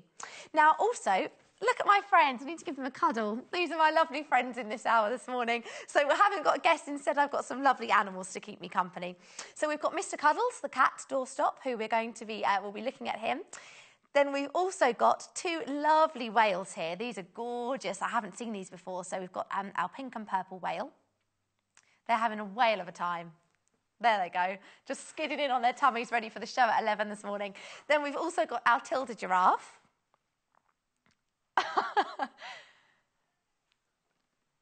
Our director Mike just said he's having a giraffe. He's having a laugh, isn't he? Our George the giraffe. And then we've got our goose on the end here. So our lovely iconic Tilda animals that are just gorgeous. I do love Tilda. So I'm going to say it again, as I did with Quilt As You Go. Please do send in some pictures of your animal makes. If you've got a Mr. Cuddles at home, or if you've made a whale or a giraffe or a goose, send in a picture for us to show in this hour. You can do that via email, so it's studio@sewingquarter.com. I'd love to see your little makes. How lovely. There he is, our little cat friend. Really gorgeous. That's his close-up. He was ready for his close-up. So we're going to start with our little giraffe today. I'm going to go forward and back. So I'm going to grab an animal and then I'm going to show you how the things you need to make it, and then we'll come back and swap and change. So we'll start with George. George the giraffe. So we're going to start with a bundle that makes this giraffe exactly. We made this with Joe Carter last week. So we'll start with our lovely stone bundle. And this was on the 26th of August, so if you want to go back on YouTube and to watch that show, I actually did the giraffe with Joe, and we looked at how we sort of made all of that, put it together, and also the dungarees that are made to fit the body. And that's quite an iconic thing with the Tilda toys. You'll find a lot of them have little dresses, or there is a dress option actually for the giraffe, dresses and dungarees and little bow ties. They're gorgeous. So, in this bundle, it's this colourway, exact colourway you can see on George there. So it's the soft pink spot on. You get 1/2 metre of that. And you have quite a lot of that left over. You're only using that for the pockets and the straps of the dungarees, so you still have quite a lot left. Then you've got your spot on lime green. And for a traditional giraffe, you've got that spot on beige there. And this bundle is also teamed with a complementary thread, so that colour coordinating beautifully with that. A huge bag of stuffing, you won't use all of that, and also a skein of embroidery thread, which you can use for the eyes if you wish. And here's George. There he is. That's what our finished George looks like. So you can see there the pink's only been used just to line the reverse of the ears and for the pockets, so you'll have plenty there to add to your stash. Now, we also have a different colourway for our giraffe. So, thinking of a name. I was going to say Jemima. I know it's not a G, but Jemima the giraffe just rolls off the tongue. So, a colourway for this. This is a much bolder option. Or Gertie the giraffe, producer Hannah suggesting. So, we've got a gold and orange linear fabric for the actual body of the giraffe itself. I mean, I'm saying that. There's nothing to stop you playing around with these. If you wanted to do a blue or this lobster coloured giraffe, then you could. A giraffe with a suntan who spent too long in the sun. So you've got 1/2 metre of the crosshatch one, 1/2 metre of your powder spot-on blue, and 1/2 metre of this lovely coral. I love that colour. And then that's teamed with the golden sunshine yellow thread, so that works beautifully with the main body of the giraffe. Again, your thread and your massive bag of stuffing. I'll show you how big that is. You're never going to use all that for a giraffe. You've got plenty there for a couple of toys if you wanted to. And the actual giraffe itself is a really lovely tall toy if you do make this one. You know, it's very iconic, that iconic giraffe shape. And you really saw, actually, if you go back and watch the show from the 26th of August, you see how it's the facial features that really give you, give the character. And with these, it was the little horns and ears. Once you started to put those in place, rather than it looking like a, like a dinosaur, it started to then look like a giraffe. So for this traditional bundle is the one on the bottom of your screen, the stone spotty giraffe, WFGC 99. And then we have a still of the other colourway. I'll show you the photo of that. This is in the sunshine linear, which is with your coral, your powder blue, and your bright yellow. As I said, Jo made that last week on the 26th, so if you do want to go back and look at it, then you can do. Now also, I'm going to, in terms of if you wanted to make this giraffe, the pattern for this is taken from the Tilda Studio book, which is out of stock at the moment. But we are still going to show you it because I know a lot of you have already bought this book, so we don't want to stop you from being able to go ahead and make the giraffe if you want to. If you have already got the book, then you'll have the pattern in here. I'll just show you. This is the giraffe in the dress, but also the dungarees are in the book as well. And this is a lovely book. We're hoping to get some more of these in stock. But lots of projects from Tilda. So you can see here, this is the one in the dress. And also you've got the option for the dungarees. So although we're not selling this book this morning as it's out of stock, if you do have it, I just wanted to highlight that that's where the giraffe's taken from. So if you've got this one on your bookshelf and you're looking at those fabric bundles this morning and liking the look of George, then you could use those for with your Tilda Studio book. Now, we do have another Tilda book, and these fabric bundles could be used for our lovely Wendy in our office has found 2 other options that you could use. They use the same amount of fabric for a Tilda toy. So you could use these 1.5 metre bundles in the stone option or the sunshine bundle to make a Tilda bear or a Tilda cat. So I'll show you those. First of all, where is our bear? So this is a teddy bear from Tilda. You've got enough fabric to make this if you wanted to, using either of these bundles. This is from the So Pretty Homestyle Tilda book. The Tilda books are absolutely gorgeous. I have to say, these are some of my favourite books. The Tilda colours to me are so, all of their fabrics, and they're just such a lovely whimsical feel to them. And I will show you some of the other projects in here, but there's loads of charming little projects to put around the house. Different things for different rooms, kitchen, the bathroom, the children's bedrooms. So you could make the bear using those bundles, which is this one. Again, you've got your construction details all listed really clearly. And you'd also have enough to make this lovely little cat. So maybe the sunshine bundle would work well for that, actually, looking at the colour there of the cat. So you've got enough there in the sunshine bundle, 1.5 metres of fabric, and obviously you've got the stuffing and the thread. If you wanted to make either the bear or the cat variation, maybe you've already made the giraffe and you're looking for a different project, and then this Tilda book is a lovely way to do that. I will just show you this Tilda book, some of the other projects in here. Let's have a look at it. So, I love the strawberry. We'll get to that in a moment. But this book is divided into rooms. So you've got the children's room, the bedroom, the living room, the conservatory, the hobby room, the bathroom, the kitchen, the dining room, the entrance hall. So loads of, lots of things for all different areas of the house. And then, look at these gorgeous slippers. The photography is really lovely, with those classic colour palettes from Tilda as well, with your pinks and your soft blues. But little hanging trinklets, these would make lovely little gifts or presents. We've made these bags actually on a previous show using embroidery hoops that you could use to hang different projects in, perhaps if you've got a sewing room or a craft room. Lots of toys as well, so you've got a nice little dog there. Then moving into the kitchen, you've got a cat, another cat. I think he's in a bowl of milk there. He looks like he's having a lovely time.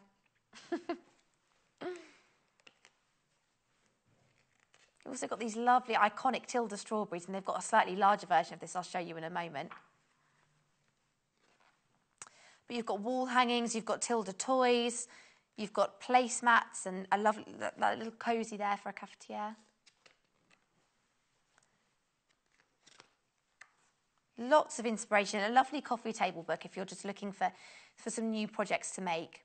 And again, these would look so different in different colour combinations. Lots of these, you know, the picture boards or the coasters and placemats. If you did these in, you know, if you started to use these perhaps for Christmas projects. As we go through here, you've got loads of different iconic Tilda. So the Tilda angels as well. These the little Tilda people. We're going to try and get this Tilda hair in stock. We haven't had it before, and it's very iconic and unique to Tilda. It gives them that unique style. We are going to try and get that in. You can see with the Tilda angels, and they come in different seasonal options. You've got spring ones and summer ones. And I love the fruit. So this is the pear. That strawberry is coming. We've done these roses. You can use these. You can make these as brooches if you wanted to add them onto bags or details. That would make a nice little pincushion, actually. Again, you've got some more of those angels. These are garden angels, so you could pop these. Oh, look at that on a deck chair. So cute. Oh, we've actually got pincushions there, little bags for buttons and keeping all of your notions in one place. Fabric storage boxes. I use these boxes always for cotton wool. I love little things like that on a chest of drawers or fabric tags. Oh, this is lovely. You could make little tags for Christmas. Makeup bags, toiletry bags. Little wall pouches you could use for toothbrushes. Again, more angels there. That's that Tilda hair that I mentioned. We've made the wall pouch as well. We've made lots of these projects. I mean, I think that speaks volumes about what we think of. You know, we use these books day in, day out for different inspirations for projects on the show. Oh, and if you've got, I can't believe I wasn't here for the launch of that new Tilda collection. That Harvest Tilda collection. I love those prints. If you've got any of those new Tilda fabrics and you want to use them for Tilda ideas, then this is perfect for those. But I'm looking forward to hopefully having those on some of my shows going forward. This is that bear that I said we could use the bundles for, and the cat. And this was the strawberry I meant. I love that strawberry cushion. I just think that's so playful and fun, tucked in the bed there with a little toy next to it. PYGQ74. This is the So Pretty Home Style book from Tilda. Lots of inspiration, lots of ideas for lovely little charming things to make around the home. Now, if you're making Tilda things, they probably do have long, gangly arms and legs. So that makes me do this morning. So just like our giraffe here, you can see, if you're making things like these little arms and legs that can be quite tricky or fiddly, you might want a turning implement to turn those out. So also for a bag tubes as well, if you're making handles like we did in the last hour. We've got a turning loop this morning to turn those loops through. So let me find it here. Is it in the trolley? Oh, I don't know if I've got it. Oh, no, they're here. So they're in here. But you can just use these two. So you've got 3 different size options in here for turning out different, depending on the how big your tube is. So it's great, as I said, for handles and things. But 3 different sizes. You just pull those through. And rather than having the painstaking process of having to roll that through in your fingers, it's great for those for toy. It is particularly great for toy making, and also if you're making little small items of clothing for dolls making, or for the Tilda angels that have different little tops or jackets and cardigans. If you're doing lots of loop turning through, that tube set with the 3 different sizes is perfect for those turns. So UWPH31, that's the prim turning set. So that's how it comes to you. It's just going to pop up on your screens there. Lovely for your giraffe and your Tilda arms and legs. So, should we take the giraffe back to his friends and we'll grab another person from the family? So we've got not only giraffes this morning, I keep calling them people. They're my little friends. I feel like I have to just give them all a little stroke. What should we do next? The cats. I didn't name this one. This one's been called Mr. Cuddles. This is perfect for a doorstop. And yes, back in stock this hour, we've got the pellets that you can use to make doorstops. These flew out last time. We've managed to get them back in today, and we've got them in this hour. So I'll take Mr. Cuddles, and I'll show you the bundles that we've got for this morning. So this one here is taken from another book, so I'll show you that. This is a fat quarter make. So I'll show you in the fat quarter make book.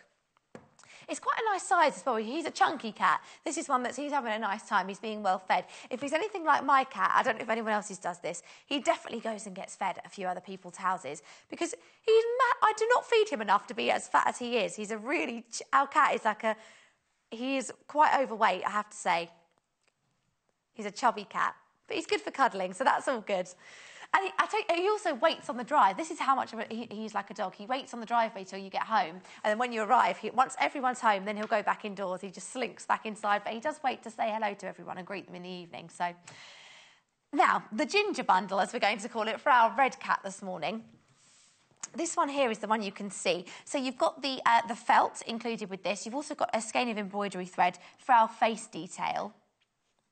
And then you've also got the linear look pumpkin, bright orange fabric there to make the body of the cat itself. So you get 1/2 metre of fabric, the felt. You can add all of this detail on the face. This is where you really start to get the character. And also you get the big bag of stuffing. So again, this bag of toy stuffing to make our cat. SSGC 95. Now we have another colourway for the cat this morning as well. Oh, we've got a stock warning on this colourway. So this was so popular last time it was on. So if you are aware, when we had this on last time on the show, it sold out. So please do check out your baskets. We made it on which date was this one? Oh, the 13th of August. So if you did miss out on our cat last time and you want to make this today, lots of people did miss out on this colourway, so you will need to check your baskets out on that. We've managed to get some back in stock for this hour. Now, the other colourway is, again, 1/2 metre of fabric. It's amazing, actually, that's only 1/2 metre, because it's quite a big... It does work. It does work with 1/2 metre, but it looks, it's quite a big, chunky toy. I'm quite surprised you get that out of 1/2 metre. That's great. Makes it a nice value, an affordable, nice value bundle. So this one is your spot-on grey. And then you've also, again, got your felt and your thread and your stuffing. But this is for a grey cat. LLGC 11. So just a different colourway, a different option. And I started to mention the book that we took the pattern for this from. So let's have a look at this one. This is 50 fat quarter makes. So this is all about utilising those pre-cuts of fabric. If you've got some fat quarters in your stash, loads of projects in here. I'll start by showing you the cat though. So this is our cat doorstop. And we're also limited on stock on this book this morning. So listing your fabrics here, and then also you've got all of your step-by-step instructions of how to make it. I love the little paws there. He just looks like a comfy cat, doesn't he? That's sort of glaring, sorry, on the screen. But if you want to go back and watch the 13th of August, you can watch the how that was made, how that was put together. Any of the tricky elements will have been covered, so if there are sections that caused any harm, then those have all been demystified on the 13th of August. Now, this book, the Fat Quarters book, there are some other projects in here. Again, the cat's made it to the front page. He's clearly a winner. But let's look at some of those other makes in this book.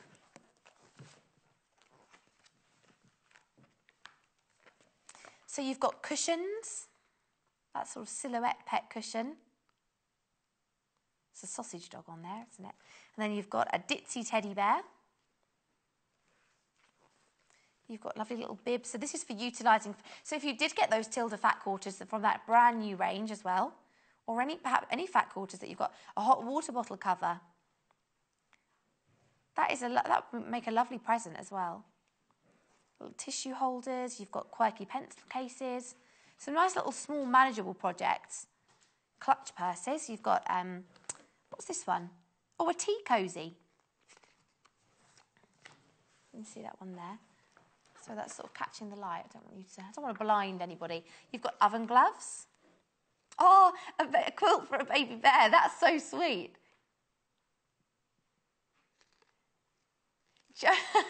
Jo Carter, who a lot of you will know, she does a lot of our toy making here at Sewing Quarter. And whenever she makes toys for her children, she always makes them a little quilt to go with it. I think that's a lovely idea. So you can make a little toy quilt to go with your giraffe or your bear or your goose, whatever it might be that you're making.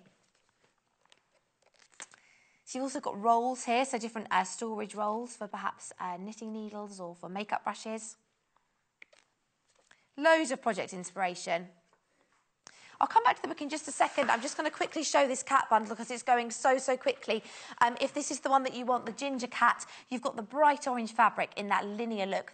It's got that lovely sort of texture to it, teamed with your felt and your thread.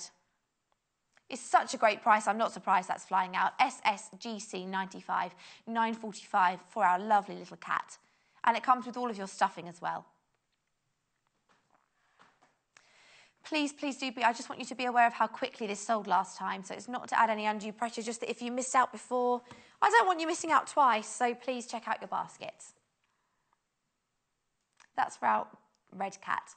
Then also you've got the option for a grey cat. We'll pop that graphic across the bottom of your screens. That's a spot-on grey. So it's the exact same bundle, but just swapping in. So the fabric for the cat would be in this, again, that great price point. But you've got it in a spot-on soft grey there. LLGC11, that's the one on the bottom of your screen. Also, just to give you a general idea on how quickly the cats are moving, we're in single figures for the book now, so people are really going mad for this, for the cat this morning. Please check out your baskets. So, going back to the book, this is the one that the cat came from, so it's the 50 fat quarter makes. I'll just show you a couple more things in here, but this is flying out, so I'll just quickly show you a few more of the projects. Lovely little satchels. You've got sewing machine covers. So you can always re-watch that show for the cat on the 13th of August. And the book as well. Lots of the book info in that show too. Now, this is exciting. This is something, it's only been on once before, and it's sold out in a flash. And we've managed to get some back today. So, where is the bag? Oh, where's the bag? Oh, they're here, they're hidden. I'm being dramatic. So, when we did the show with Jo, we wanted to do this cat as a doorstop. Obviously, that's what it is in the book. But we'd run out of pellets because these sold out so quickly last time they were on. And so you can make this as a soft toy. It's what, you got with stuffing this morning. But if you want to add some weight to this and to use it as a doorstop, here we go. You're going to need to be quick on these because we missed out last time. I know there'll be people waiting to buy these. We've managed to get them back in stock. It's 1 kilogram. It's the heavy grey plastic pellets. So these are great for adding, that's weight to things. Sorry, what was that, producer Hannah? Lots of people putting these in their baskets already, so people really speedy this morning. But you can add these to add weight to things. People are reluctant to sometimes use rice or anything like that to add weight because obviously they can... you can get those little weevils, can't you, in there? But so with obviously the pellets, these are much more sort of health and safety conscious. But it's a lovely way of adding weight to things if you want to add that to perhaps the cat doorstop there to stop him toppling over. We've managed to get those back in stock. And also, it's 1 P&P per day. So if you've bought something, this is obviously quite weighty. It's 1 kilogram. It's still the same postage and packaging, no extra charges. And if you've bought something earlier in the show as well, perhaps if you, the jacket that Jennifer did this morning, if perhaps you've bought any of those, our P&P is capped at midnight. So it's only $2.95 per day. You won't be charged twice. Now, also, lots of these Tilda books have got doorstops in, so different doorstop designs. We've seen some of those in the books. Obviously, in the Natasha's made a couple, and we've seen some in this fat quarter book as well with our cat and a few other options. If you do want the pellets, if you do want to add some weight to stop it falling over, people multi-buying these as well while we've got them in stock and managed to get them back in. So that P&P will stay at $2.95. You might have 5 kilograms. You could do a weight workout with bags of pellets if you wanted to. Do some bicep curls with our pellets this morning. But we won't charge you any extra. So KAPI 45 for the pellets this morning. Wow, 20 of these have already flown out in that couple of minutes we've had them on. These have only been on air once before. So I just want to give you a couple of, let's just give you a minute to check out your baskets on those.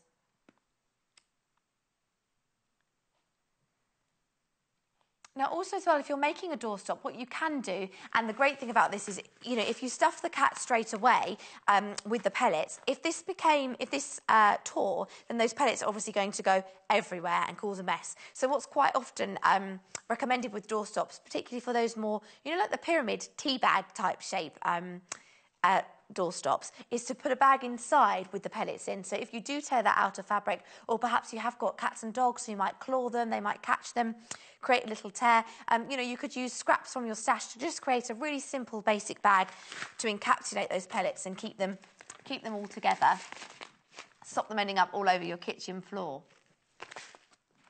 Now also, if you've got some of these pellets left over, if you want to make pattern weights, so to keep your pattern nice and secure on your desk or your worktop, perhaps you're coming back to it and you're leaving things, you want to keep them nice and secure. You can make tiny little weights, and you can use these to stuff those, and again to add some weight. Wow, over 40 of these now gone, and lots of people multi-buying. So obviously wanting to grab these while we've got them. KAPI 45, $6.95 for that kilogram bag of your pellet weights, and perfect as well for the for this cat if you are making this. Obviously you could use the stuffing for something else. You could combine it. You could put the pellets in the bottom here, which actually there is some weight in the bottom. It's almost like a beanbag type feel. Jo had to use dishwasher salt in the end. Obviously that's not ideal because we didn't have the pellets when she made this. And then stuffing for the main top. Just in case, you know, if the dishwasher salt, although it's nice from a scent perspective, if it did get damp, that could start to maybe create a little bit of mould. So the ideal thing for adding weight to doorstops is the pellets. So we are going to have a look at those as well, so we can open the bag of those and just show you what they're like. They are very small little pellets, really easy to use. Would be perfect, you know, over half the stock of this is gone now. But would be great for little beanbag toys as well. Perhaps, you know, when you make those, again, in that sort of teepee type shape, where you throw the beanbags and you can play the toy games with those. You could add the weight to those little toy beanbags with these too. So a kilogram. Let's just grab those. Thank you, Jay. Our floor manager, Jay, is off on holiday. This is his last day today. He's going to do. I'm going to get him to do a holiday dance at the end of the show. He's shaking his head, but I am going to make him do it. So these are our pellets in here. You can just see what they look like tiny little grains there. Let's have a look so you can see some of those. Let's just pop some in my hand. I'm quite clearly going to end up with these everywhere. This is why you should pop a little bag inside. This is what the pellets look like. Just plastic, almost like tiny little beads, really. Over 50 of these now been checked out, so it's a kilogram bag of these little pellets. Nearly everyone multi-buying because there's no extra charge if you just want to add these to your stash, despite the fact it's a weighty item. It's not something you see everywhere. We've managed to get these back in stock and they flew out last time. KAPI 45. We will come back to them, but I just wanted to give you the chance to check out your baskets if you did want those this morning. Also, if you are multi-buying, any problems with the website, you can always give the call centre a ring, 0800 112. I've got these everywhere, 4433.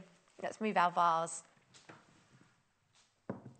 Should we look at another animal? So we'll take our cat back to our friends. We're following a little pattern this morning. We did the giraffe, we've done the cat. Let's look at our next toy. Oh, can we do the whales? Or shall we do the goose? We're going to do the goose. We're going to do the goose. We'll come back to the whales. Look at these lovely little swingy legs. This is where you need that turning set to turn through these tiny little, like spindly little legs there. But it's a really lovely, again, it's got that. If you saw a Tilda toy, you know it's a Tilda toy. You know, if you know Tilda, you can spot one a mile off just in how they're made, how they're put together, and also the fabrics as well that are bundled for these. Again, this little goose is in dungarees this morning.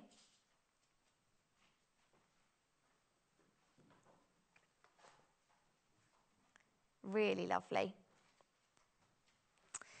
Now, what we're going to look at for this goose is obviously this is taken from a book, but we've got bundles for the main body of the goose itself, so for the actual, the body you can see here and the legs, and then we've got some Premier fat quarter bundles that we suggest that you could use for the clothes. So we can look at those. We can look at those lovely new fat quarters that are launches in this hour, and obviously you can add those to your stash as well if you want to. So in the goose bundle, it's 1 metre of that stony half a metre of the stone spot on, and half a metre of your ivory, which is plenty to make the body of the goose itself. So that's to make, dare I say it, a naked goose. So we're going to go for a bare goose. We're going to bare all. This is the first bundle here. I don't know if you could see that ivory fabric. It looked like there was just one fabric there. Half a metre here of your cream and half a metre of the spot on, which is what you can use to make the main body of the goose itself. Obviously incorporating that into the little beak there too. I don't know if we can take the dungarees off so you can see what you would make. I think this is dungarees are stitched on. I don't want to pull it about. But then you've also got an option for this lovely bright coral that we saw for the giraffe. This is teamed with a really lovely bright white. Half a metre again of each of those. Half a metre of that coral and half a metre of the antique white. EPGC 88, $7.95. Oh, this is exciting. We've got some Premier fat quarter bundles. So you could use these for the clothes for the geese. You could also obviously use these if you wanted to for the with that fat quarter book that we just had this morning. The 50 fat quarter makes. If you want some fat quarters for some of those projects, then we've got some here. So, I just stood our goose up against the thing and now he's not going to stand up. Can I do it? What if I fold? I need to make him a little chair. There we go.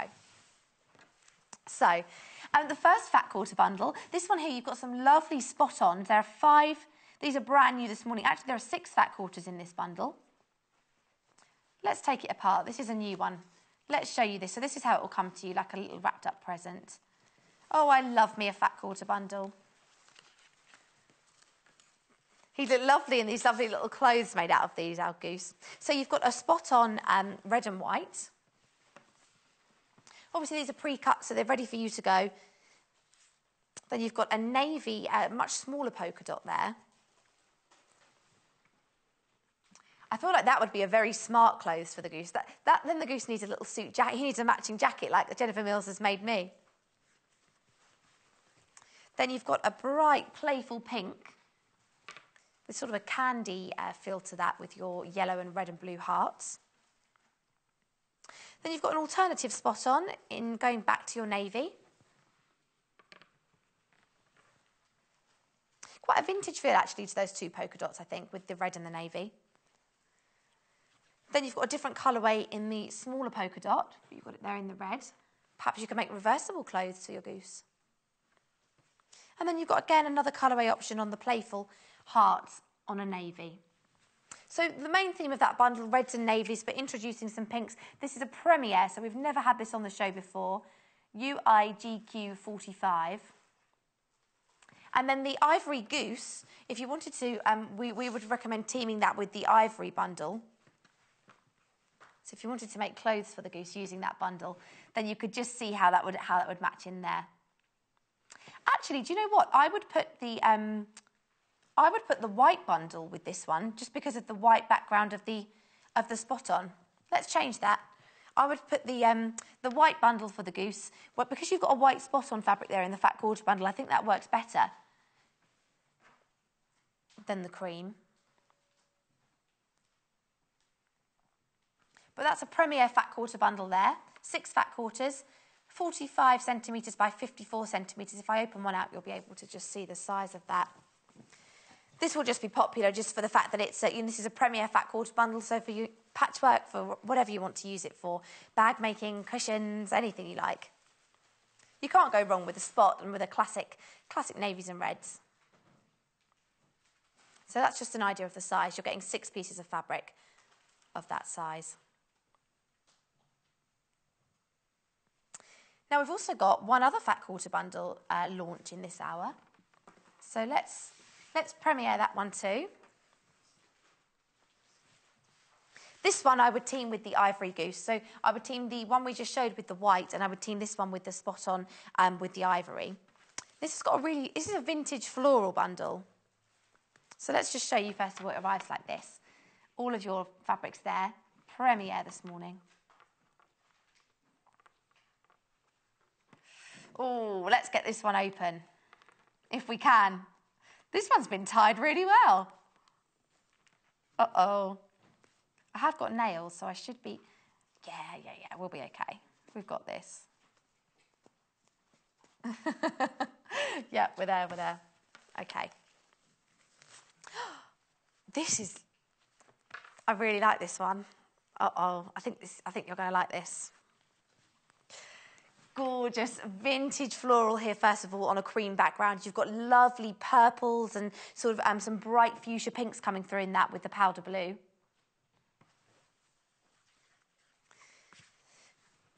I don't think we're even going to have enough stock to start with of this bundle, despite the fact it's a premiere.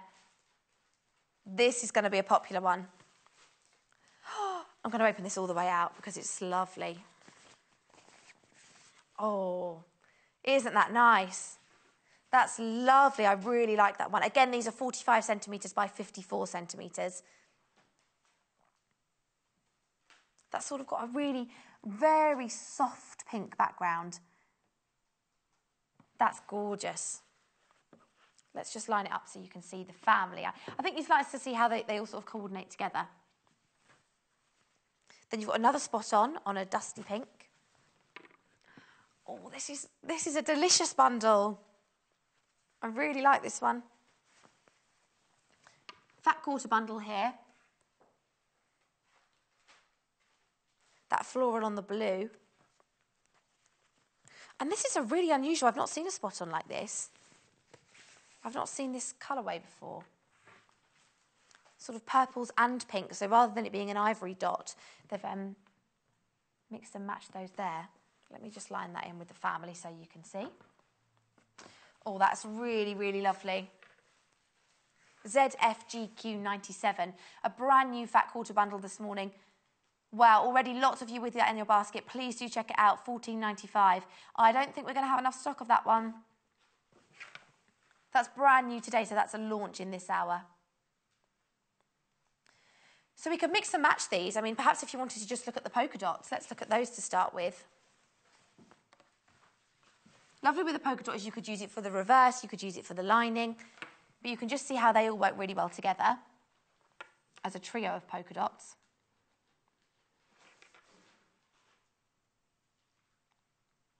Slightly different to some of those other polka dot fabrics that we have on the show. Really nice, they are nice feminine colours actually, this bundle. And then you've also got your 3 florals. I'll show you those together. These are really beautiful florals. I'm sure someone could let me know what flowers these are. Come on, let me know what ones they are. I'm not very good with flowers. But they sort of, the flowers just sort of cascading across the fabric there. Really beautiful. Let's look at these patterns on the florals. I think these have got quite a nice traditional feel to them. So you can see this pattern repeat, but in different colourways. So you've got it there in the blue. You can see on your selvage all the different colours in that. You've also got some picking out some nice yellows in tiny little daisies. You've also got, obviously, the green in the stems of the flowers. Half the stock of this one's gone already. Please do check out your baskets. Then you've got the cream background.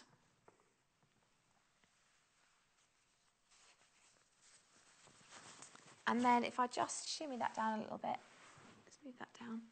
You've also got the pink background. I love this pink background, and it's just picking out as well. If you then put the polka dots in with these,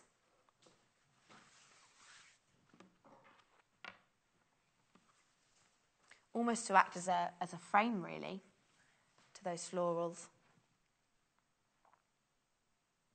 Oh, if you got Quilt As You Go at, what time was it? 9 o'clock this morning. You could use if you were just doing the individual blocks, it'd be lovely to use these spots for your sashing, and you could use the florals mix and match the florals in patchwork combinations. You could make cushions. Lovely little, you could odor coat these and make little toiletry bags or as gifts for Christmas. ZFGQ97. 6 fat quarters in this brand new bundle this morning. 3 polka dots, so you've got your purple, your pink, and your dark sort of browny colour there. And then 3 florals in the lovely soft powder blue, your classic cream, and the dusty pink. Helen's messaged in, morning Helen, saying she's loving the show. Thank you very much, I'm glad you are. Top marks once again, she said, good stuff, I'm glad you're enjoying it. And I've been very fortunate this morning, if you missed it, Jennifer Mills has been joining me this morning, and she made this lovely blazer that I've been able to wear all morning. It's sort of like a, you can always go back and watch it, but it's kind of like it's from a Vogue pattern that we had on the show. But it's got a lovely pleat in the back, I'll just quickly show you it. The pattern's across the bottom of your screen. It comes in 2 sizes, 14 to 22 or 6 to 14. But really, it's just a really comfortable... I've kept it on all morning. I was only meant to wear it for the first hour and I didn't want to take it off. So that bundle there, that's the brand new one. Let's have a last glimpse at that fat quarter bundle. ZFGQ97. And the other fat quarter bundle here, with the other premiere, was our navies and reds. So this was, again, polka dots, but a slightly different feel to it, with bigger, sort of bigger circles. And you've got a candy heart in that one too. So this, again, is a launch this morning, a premiere. Those 6 fat quarters. Great for your goose clothes, which sounds ridiculous if you've just turned on your TV and heard me say, these are great for goose clothes. You'll be thinking, what is wrong with that complete nutcase? But no, if you do, this is in context. This is a goose. We've got a picture of a goose as well that Sandra's made. Let's have a look. Here we go, Sandra's. Oh, look, lovely. I love it. Thank you, Sandra. So if you've just tuned in and you're wondering, we don't make clothes and take them down to the pond to give to ducks and geese here at Sewing Quarter. We just make them for toys. But that new fat quarter bundle as well will be lovely for that if you wanted to make maybe little dungarees or a dress. And the goose bundles, we've had a couple of messages in about what you get in these bundles. So unlike the other bundles you've seen for the cat and the giraffe, these bundles are just a metre of fabric. So you could use these for anything. They don't have to be for the geese. This would be for a naked goose, so you wouldn't have any clothes on it. You'd have to dress it. But you get a spot on in that golden colour, and then you get a solid as well, 1/2 metre of each of those. And the Tilda books have lots of ideas for different, a whole wardrobe of clothes for these animals, so you can mix and match these. That's the ivory goose bundle. Again, if you just like both of those fabrics, the 1/2 metre cuts, you could just use those for anything you liked. And then the other bundle was with the coral, and this is a brighter white. So you'd have coral feet and a coral beak as well if you went for this bundle. Maybe a bit more duck-like, actually, if you went for this one. 1/2 metre of white, 1/2 metre of the coral, EPGC88. Now, the goose comes from a Tilda book. So let's just have a quick look at that. I'll keep these fat quarters out as they're so popular this morning. Oh, we've had a question in from Jill. Morning, Jill. So this is about the cat doorstop, which is from the fat quarter book. Yes. Oh, the book's sold out now. So this is the book. Hopefully we will, we'll try, when it comes back in stock, we'll highlight the fact that it's for the cat. You can see there, but we've sold out of this one this morning. Sorry, Jill, if you missed that one. Hopefully we will get it back. I'll move it off the table. So the goose, if you want to make our little goose friend, this one's taken from the Crafting Springtime Gift book from Tilda. So lots of, again, little animals in here. You've got 25 projects in this book, so you've got bunnies and chicks and lambs. And here's our goose. Or geese. You've got a flock of geese there. So all of your step-by-step instructions, there they are. And you can just imagine them, can't you, dressed in different styles with this if you use these fat quarters. But lots of other projects in here. So you've got small geese too. You've got little witches. Halloween coming up. You could do some little Halloween witches. Although they look like they're happy witches. They're having a little giggle, aren't they? She's laughing at me saying that we're going to make clothes for geese. You've got some applique in here as well. So you've got a matching sort of tea caddy. tea cosy.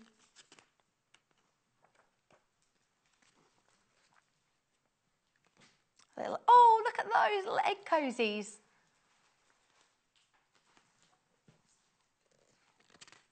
But lots of things for around the house as well as toy making. Well, that's a lovely little wall hanging there with the hair. Beautiful for a children's bedroom or a nursery. Really thorough step-by-step instructions. Also, all of your templates will be in here. So you've got, when we get to the back of the book, there's some cards here too. So if you want to make gift tags or cards. Little sweetie bags, perfect for parties if you want to give those instead of party bags. And there are the templates at the back as well, so everything you need to make all of those projects in the Tilda book. Again, if you've got anything from that new Tilda collection, which I still can't believe I missed, but hopefully we'll have some of those in again, from the new Harvest collection, and you want some Tilda inspiration, the Tilda Springtime book, this is a more affordable one, $7.95. There are 25 projects in this book. So let's swap this one over. So this makes our goose here. Now also as well, I mentioned earlier the turning set with all of our Tilda. I'll show you the still of how that comes to you first of all. So you get 3 different turning implements in this for different sizes. Obviously with toy making, you've got lots of different tubes, that you need to turn out, or you might need for legs or for limbs, and fiddly sections perhaps for toys or dolls' clothes. UWPH31. So you get 3 in here. And you can use this for bag tubing as well for handles. Do you want to just use that there? UWPH31. $7.95 for those 3 there. Okay, now the pellets, something else that's also been incredibly popular this morning that we've managed to get back in stock. These have only been on once before. So this is a bag of kilogram pellets, perfect for doorstops. Over 70 of these have now gone this morning, and lots of people multi-buying because you only pay 1p&p, even though it's a very heavy product. So you can use these to add weight to doorstops. You can pop them in a separate bag inside so they don't spill everywhere. But they're a really sort of grey, that heavy grey plastic. They're almost like little tiny beads. We did have some in a vase. We could just show you what they look like. KAPI45. If you missed that earlier this morning or when they sold out last time, you can check that out today for $6.95. But please do be aware that those are... it just took us a little while to get those back in stock, and so they have flown out again this morning. I don't want you to miss out on those. That's the bag of pellets there. Oh, there's only about 20 of those left in stock. So if you do want those, you can check out your basket. And lots of people, we can see those multi-buying those people adding those to their basket, perhaps if you're making our Mr. Cuddles doorstop this morning. So we've done the giraffe, we've done the doorstop, we've done the goose. Should I take our goose back to our friends? And now we get to do our whale friends. So let's take him back to where he belongs. Actually, no, I think this is a girl. I think this goose is a girl. We'll swap them over. Now, these are lovely. We've got 2 bundles this morning for our whales. Now, I will just say before we start, the pink bundle, you've got enough fabric to do 2 whales. The purple bundle is just the 1 whale. So there is a difference between those this morning. These are really lovely. This is a Joe Carter design. Oh, I just want to stroke this fabric. It's so lovely and soft, and it's just, it is lovely to touch. Sort of like almost like a velour. It's really gorgeous. So we've got 2 whale options, the pink and the purple. Shamoo. EZGC99. So let's go and have a look at these bundles, what comes with them. I'm going to take 2 friends with me this time. So, these fabrics. We never have this sort of fabric on the show. It's just cuddly and lovely. You want to give it a squidge. So the pink whale bundle, as I said, this is enough to make 2. So let's move our pink whale in so this doesn't get too confusing. So you've got also 2 bags of stuffing there. You also got the eyes, the thread, and you get instructions. I don't know if we've got the instructions. Yes, here they are. So these are Jo Carter instructions. If you don't know Jo, she does a lot of our toy designs here at Sewing Quarter. She designs lots as well for our sister magazines, for Simply Sewing, Love Patchwork and Quilting. But this bundle comes with all the instructions, so it's literally everything you need to make 2 of these whales. Whale, hello there. So you've got step-by-step photography. Perhaps if you've got 2 sisters that are going to argue, like I know my sister and I might have when we were younger, we'd want one each, we wouldn't want to share one. All of your template pieces as well there. So the pink bundle, you could make 2 whales out of that. All of the pieces are included. Nice colour instructions as well. But your main instruction here, talking you through all of the steps for that. Really, I mean, we all know Jo, really clear step-by-step instructions. She's not going to leave anything out. You know you're going to be able to make that using these. So this comes in the kit. You get your instructions. You get 2 bags of stuffing, so loads and loads of stuffing. This will be a nice big delivery. You also get your thread. And you get a pack of these eyes, which we used yesterday when we made the dinosaur. So these give you that lovely, and it works well with this fabric as well because they sort of stand out rather than having to try and sew into something with a sort of a pile. Sorry. Then you've got that nice button eye there, and you also get 6 eyes in there. So you'll have 2 left over, unless you do one wonky like we did yesterday with Paul Clark. We'll skim over that. So the fabrics that you get in this bundle, you get a darker pink. So you've got that one there, 1/2 metre. What fabric is this? Shannon. A really high quality. You can just sort of see it's so soft. You can see there as I stroke it. You just want to give it a cuddle. This will make a lovely blanket. And then you've got this lovely soft, much lighter pink as well there that we've used for our tummy of the whale. But it is really, really lovely and soft. You need to reach your hands through the TV and give this a stroke. It's really, really gorgeous fabric. So that's a high quality Shannon.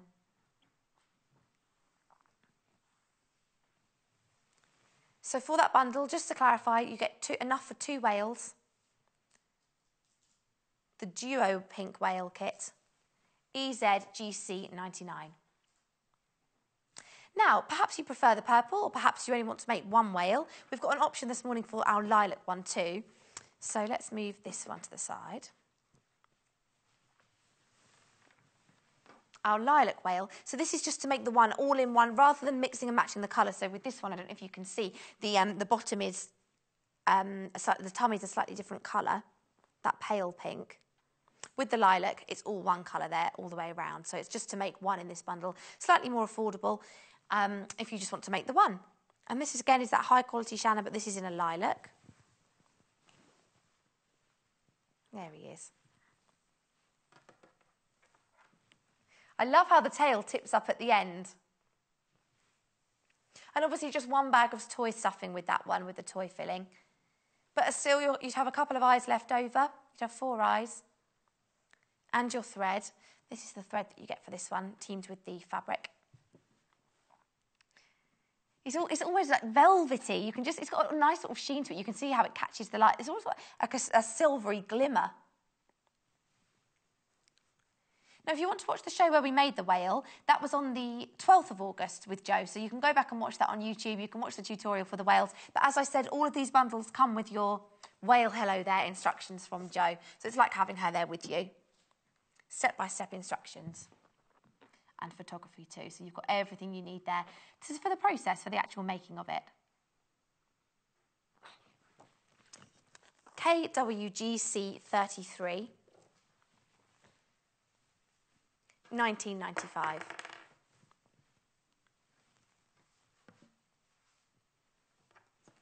Now, something that's been incredibly popular in this hour are the fat quarter bundles, brand new ones that we've never had on the show before. So I'll keep our whale friends here, but I'm going to look at our fat quarters. Let's pop that one there.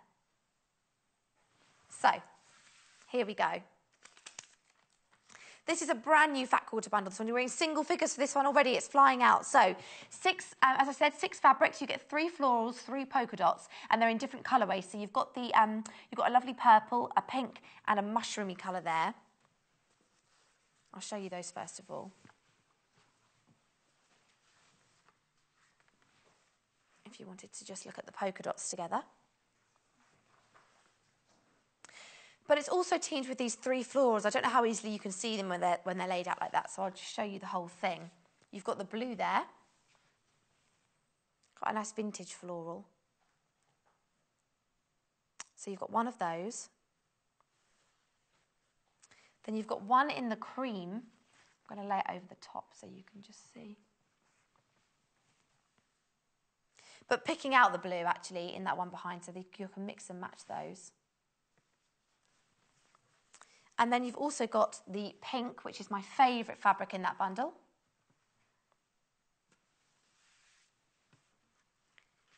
And then, as I said before, you've got those spot-ons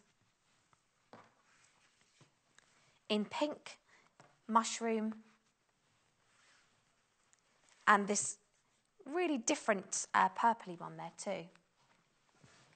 Single figures for that. ZFGQ97 said really limited on stock. You'll need to check out your baskets. Please do that today. That's a brand new one that we've launched this morning in this hour. Now, we've also got, oh yes, we've had a request to see these. Now, it's because you've been seeing Jennifer using these this morning because they're great for dressmaking. These are our pelican scissors. Now, these, someone's asked to see these that Jennifer was using. And you'll see there from the shape of the design, these are absolutely fantastic if you have trouble cutting, if you have maybe trouble with arthritis or with your wrists or your hands. Now, these are a spring-loaded scissor. So they may help you if you struggle cutting. Because they're spring-loaded, you can see there, you just press down and they spring back. These are Fiskars, so as you would expect, incredibly sharp blades all the way down to the end. You've got a feature there to lock them shut, so if you pop them in your bag, they're not going to come undone, they're not going to cut anything. And the main thing about these, as I mentioned with the shape, as they're ergonomically designed, if you've got, the great thing for dressmaking is if you've got your patterns laid flat on the table and you've just laid all your fabric out and you don't want to lift the fabric off the table to cut it, you can just slide this underneath and that blade there will stay flat on the table. This one will come down to meet it, to cut. You can keep that flat there underneath your fabric so you're not having to lift the fabric. And your wrist there is at a much more comfortable angle, if you can see. I don't know if I turn this way. If that was flat on the table, your wrist is still nice and lifted rather than it being drooped down. It just makes it easier to cut.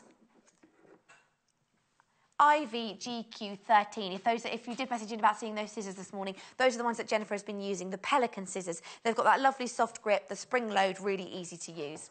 So, we have used lots of tools this morning here at Sewing Quarter, so we'll just quickly look at the website so you can see. Oh, but first of all, we've got a special offer on at the moment.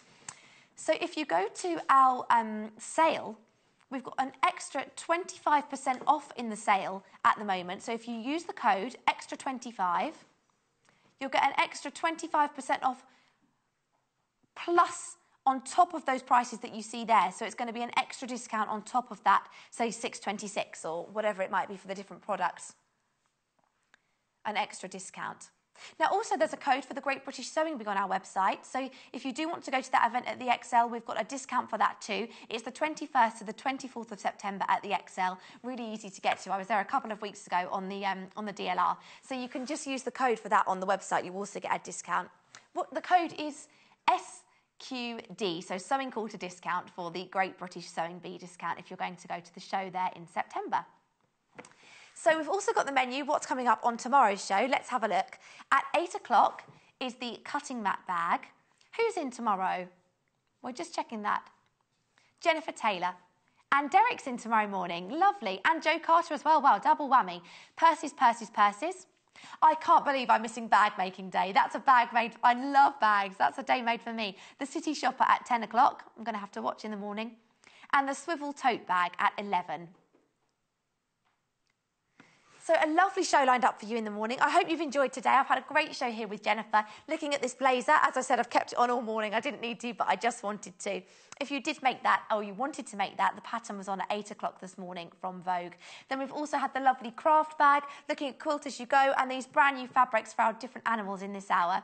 I'm here again on Friday, so have a lovely day. I'll see you at the end of the week. Bye.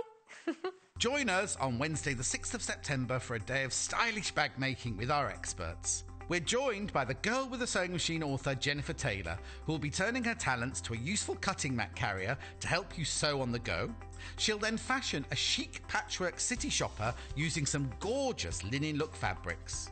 We're also joined by Jo Carter, who will demonstrate how to make a variety of bags and purses suitable for almost any occasion.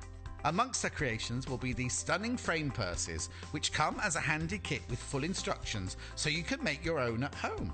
So don't miss this bumper bag making special from 8 a.m. to 12 noon on Wednesday the 6th of September. Only on Sewing Quarter, Freeview Channel 78.